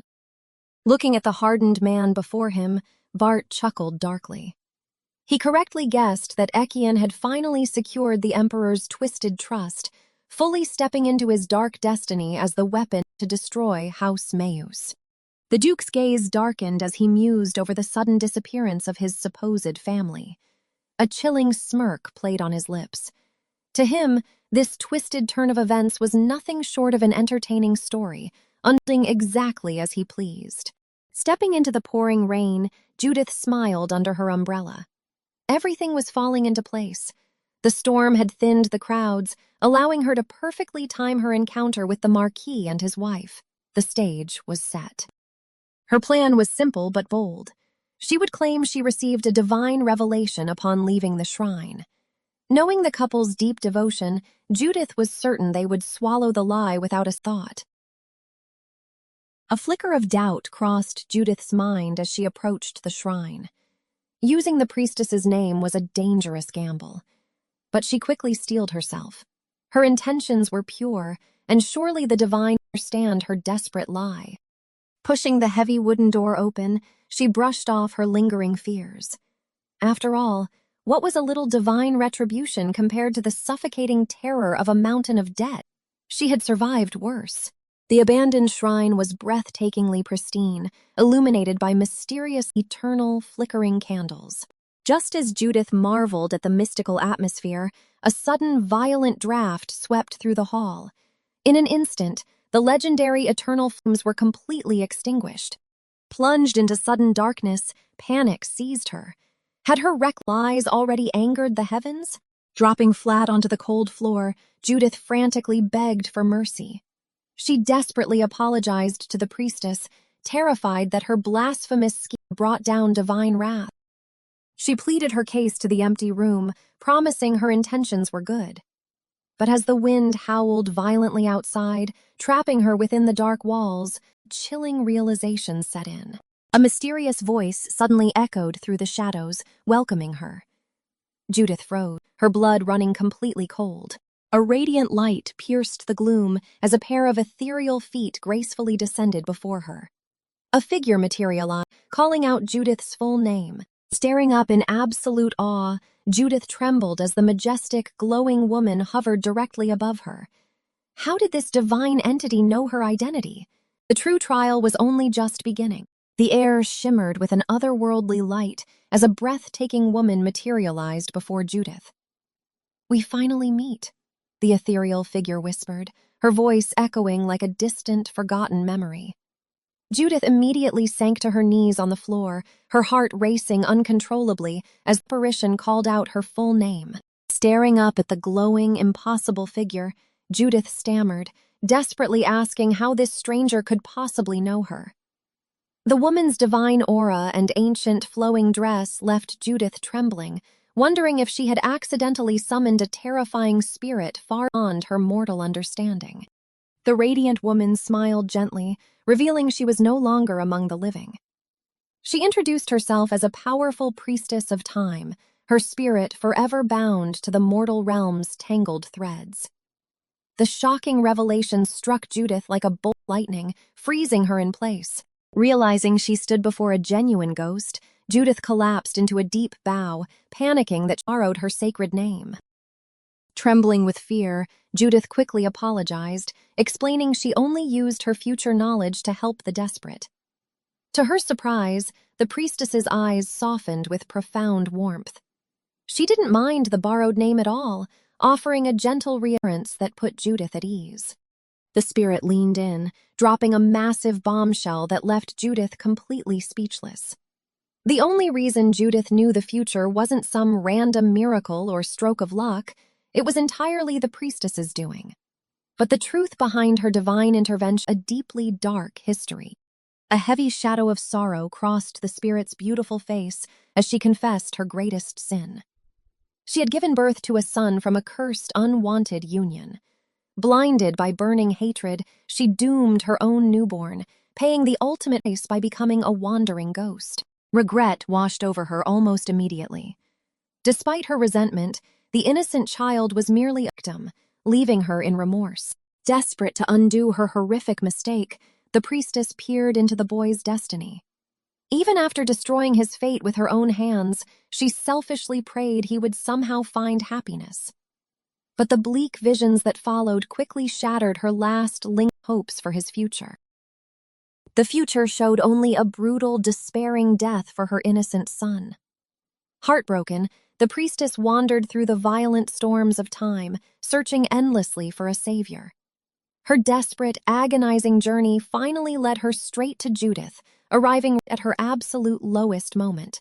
The glowing spirit revealed she had visited Judith in her youth, secretly showing her the future disguised as a simple storybook. Judith gasped in sheer shock. She hadn't reincarnated into a fictional novel at all. Her entire tragic reality was completely real. The priestess confessed she orchestrated everything from the shadows, unlocking Judith's childhood memories at the exact moment she needed them most. It was a carefully woven web of fate designed to guide her toward survival, completely altering the course of her doomed life.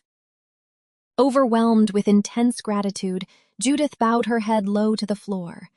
Without the priestess's miraculous intervention, she would have undoubtedly perished. She swore her eternal thanks for the precious gift of survival. Determined to repay her massive, life-saving debt, Judith fiercely promised to save the cursed son, begging for instructions. But the ethereal priestess merely offered a warm, mysterious smile, shaking her head as if the battle had already been won. "You've already saved him," the spirit replied softly, her voice filled with relief. Judith blinked in pure confusion, her mind racing frantically to connect the dots. Would she ever save a cursed child? Relieved but still deeply bewildered, Judith asked why the spirit remained tethered to the living world. The priestess confessed she stayed just to offer her heartfelt gratitude and to ask for one final, crucial favor. Without hesitation, Judith eagerly agreed to do absolutely anything. The ethereal woman gently grasped Judith's hand, her spectral touch cool yet incredibly comforting. With glowing tears in her eyes, she pleaded for her son's eternal happiness. But her final, sweetest wish was for Judith to find her own joy in this precious second life. Leaving a promise to guide Judith, the glowing spirit dissolved into the silent room. Without the priestess's lingering magic, the ancient shrine rapidly deteriorated. Vines withered, and stone cracked as the structure crumbled into ruins in mere seconds. A deafening crash echoed as the ceiling began to cave in. As deadly debris rained down, a familiar figure tore through the collapsing doorway like a blur.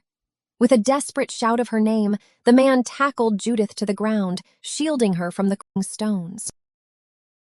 Peering up through the choking dust, Judith instantly recognized the white mask and pitch-black hair of her master.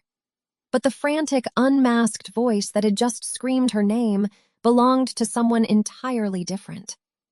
The sudden realization made her heart skip a chaotic beat. The master awkwardly cleared his throat, desperately trying to regain his cool composure. Judith stared, deeply amused that she had finally heard his real voice. Seeing her uninjured, he let out a heavy sigh of relief, though his mask barely hid his flushed face.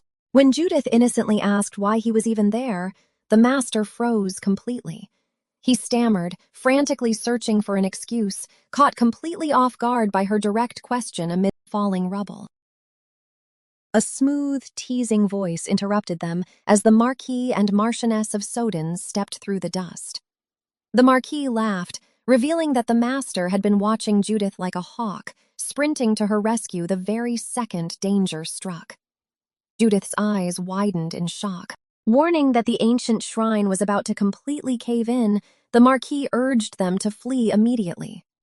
But Judith ignored the crumbling walls, turning a sly, knowing gaze to the master. She cheekily asked if he really did rush over like light, leaving him utterly speechless. Desperate to escape her teasing, the flustered master abruptly turned away. Judith smiled softly, suddenly thanking the priestess for everything.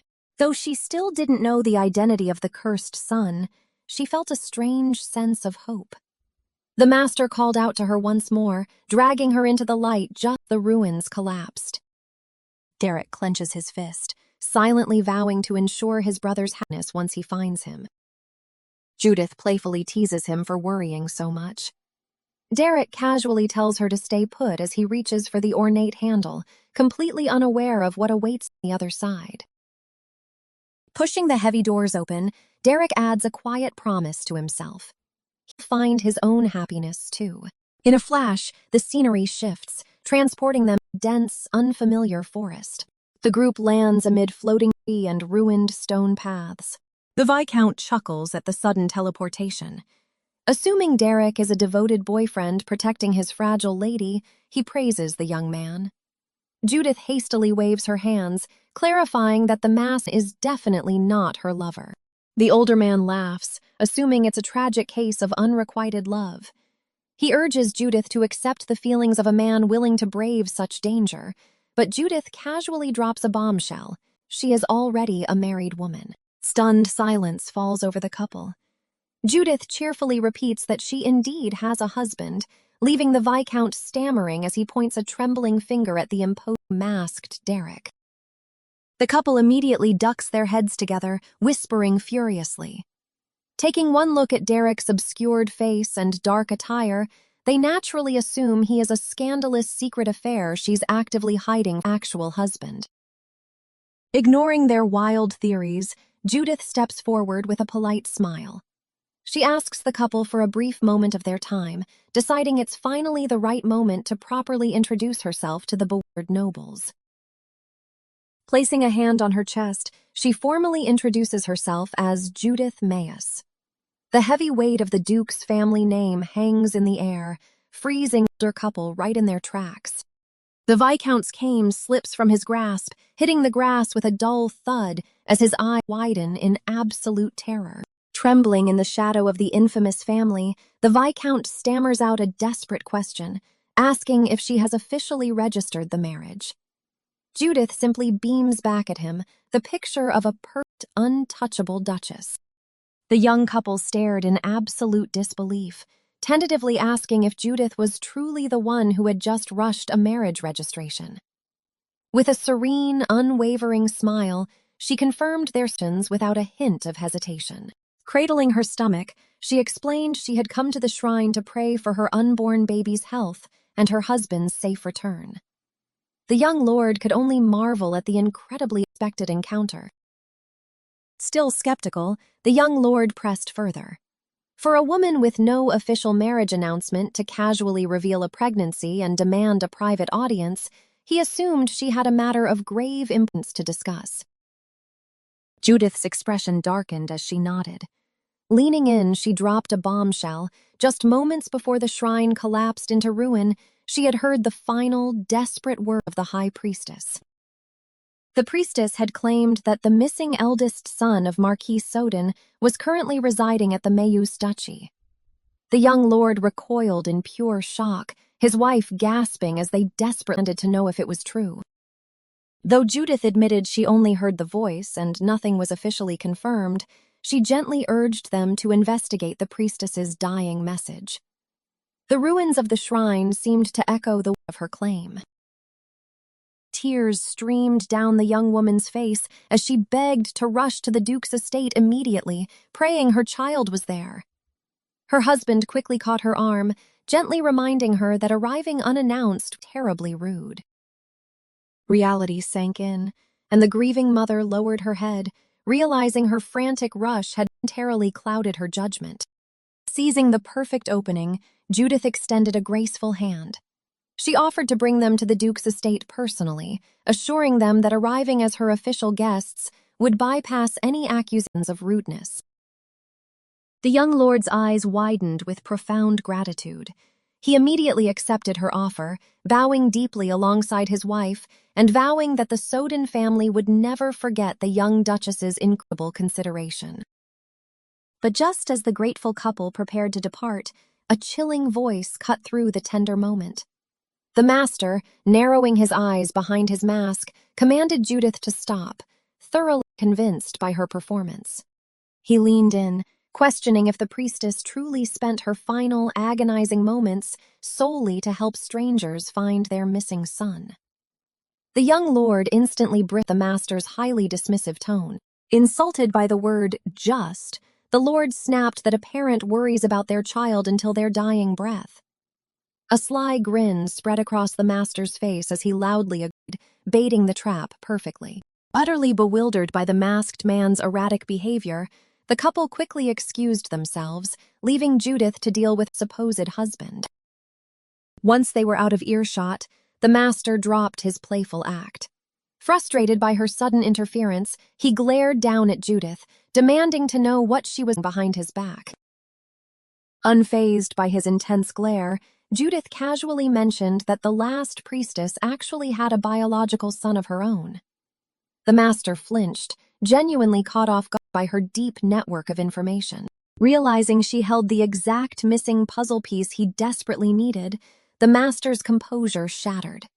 Grabbing his chest, he frantically offered to pay absolutely any price she demanded for the rest of the priestess's message.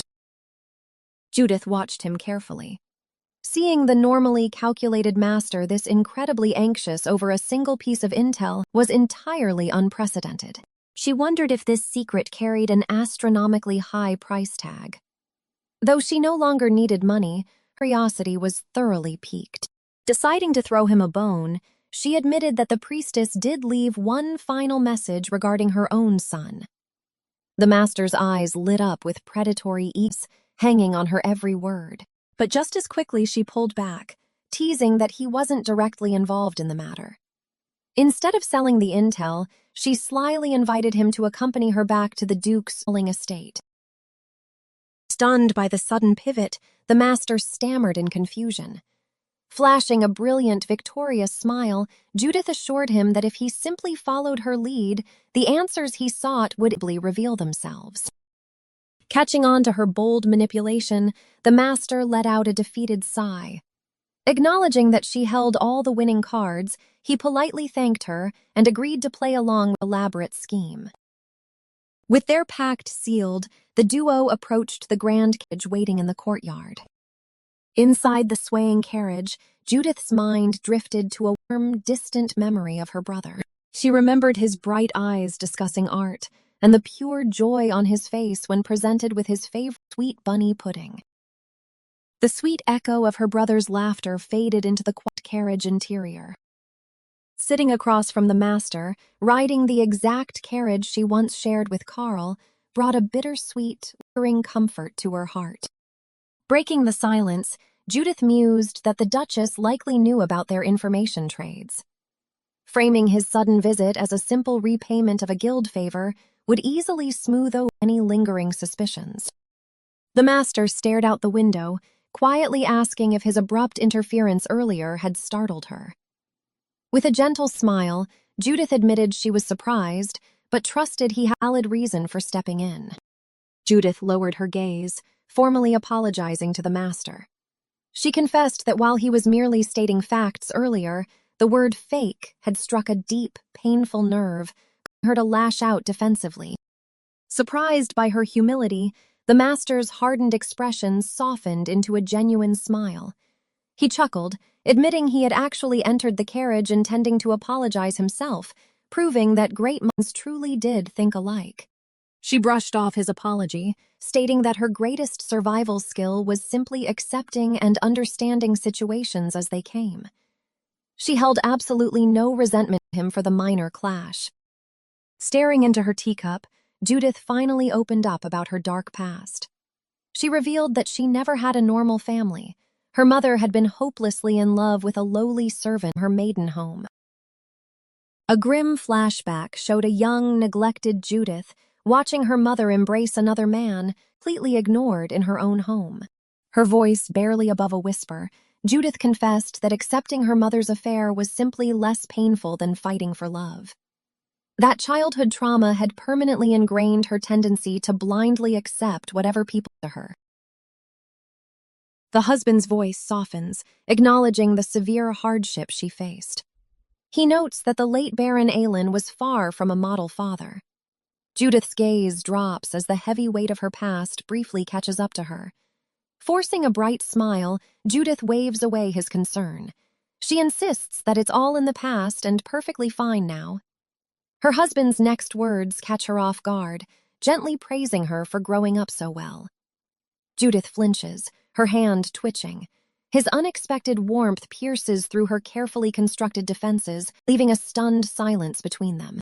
Recovering her composure, Judith explains her pragmatic mindset. She tells him that complaining changes nothing, so she learned to accept reality early on. Otherwise, the sheer pain of her circumstances would have been unbearable. With a bittersweet smile, she adds that an unhappy life is still hers to live. Left with no other options, she simply chose to embrace whatever cards she was dealt, making the best of a terrible hand. The husband falls silent, absorbing her raw honesty. He remarks that they seem to be on the same wavelength. Judith beams proudly, claiming that her ability to accept and understand everything is one of her greatest strengths. His crimson eye narrows. A glimmer of profound realization flashes across his gaze as he finally understands the truth behind her words. Breaking the silence, he challenges her mindset. He points out that simply accepting everything isn't a strength, it's just giving up while burying her true emotions. Judith stares back, completely blindsided by his piercing observation. Leaning closer in the carriage, his tone drops to a gentle but firm command. He urges her not to surrender so easily from now on, telling her to fight for the sake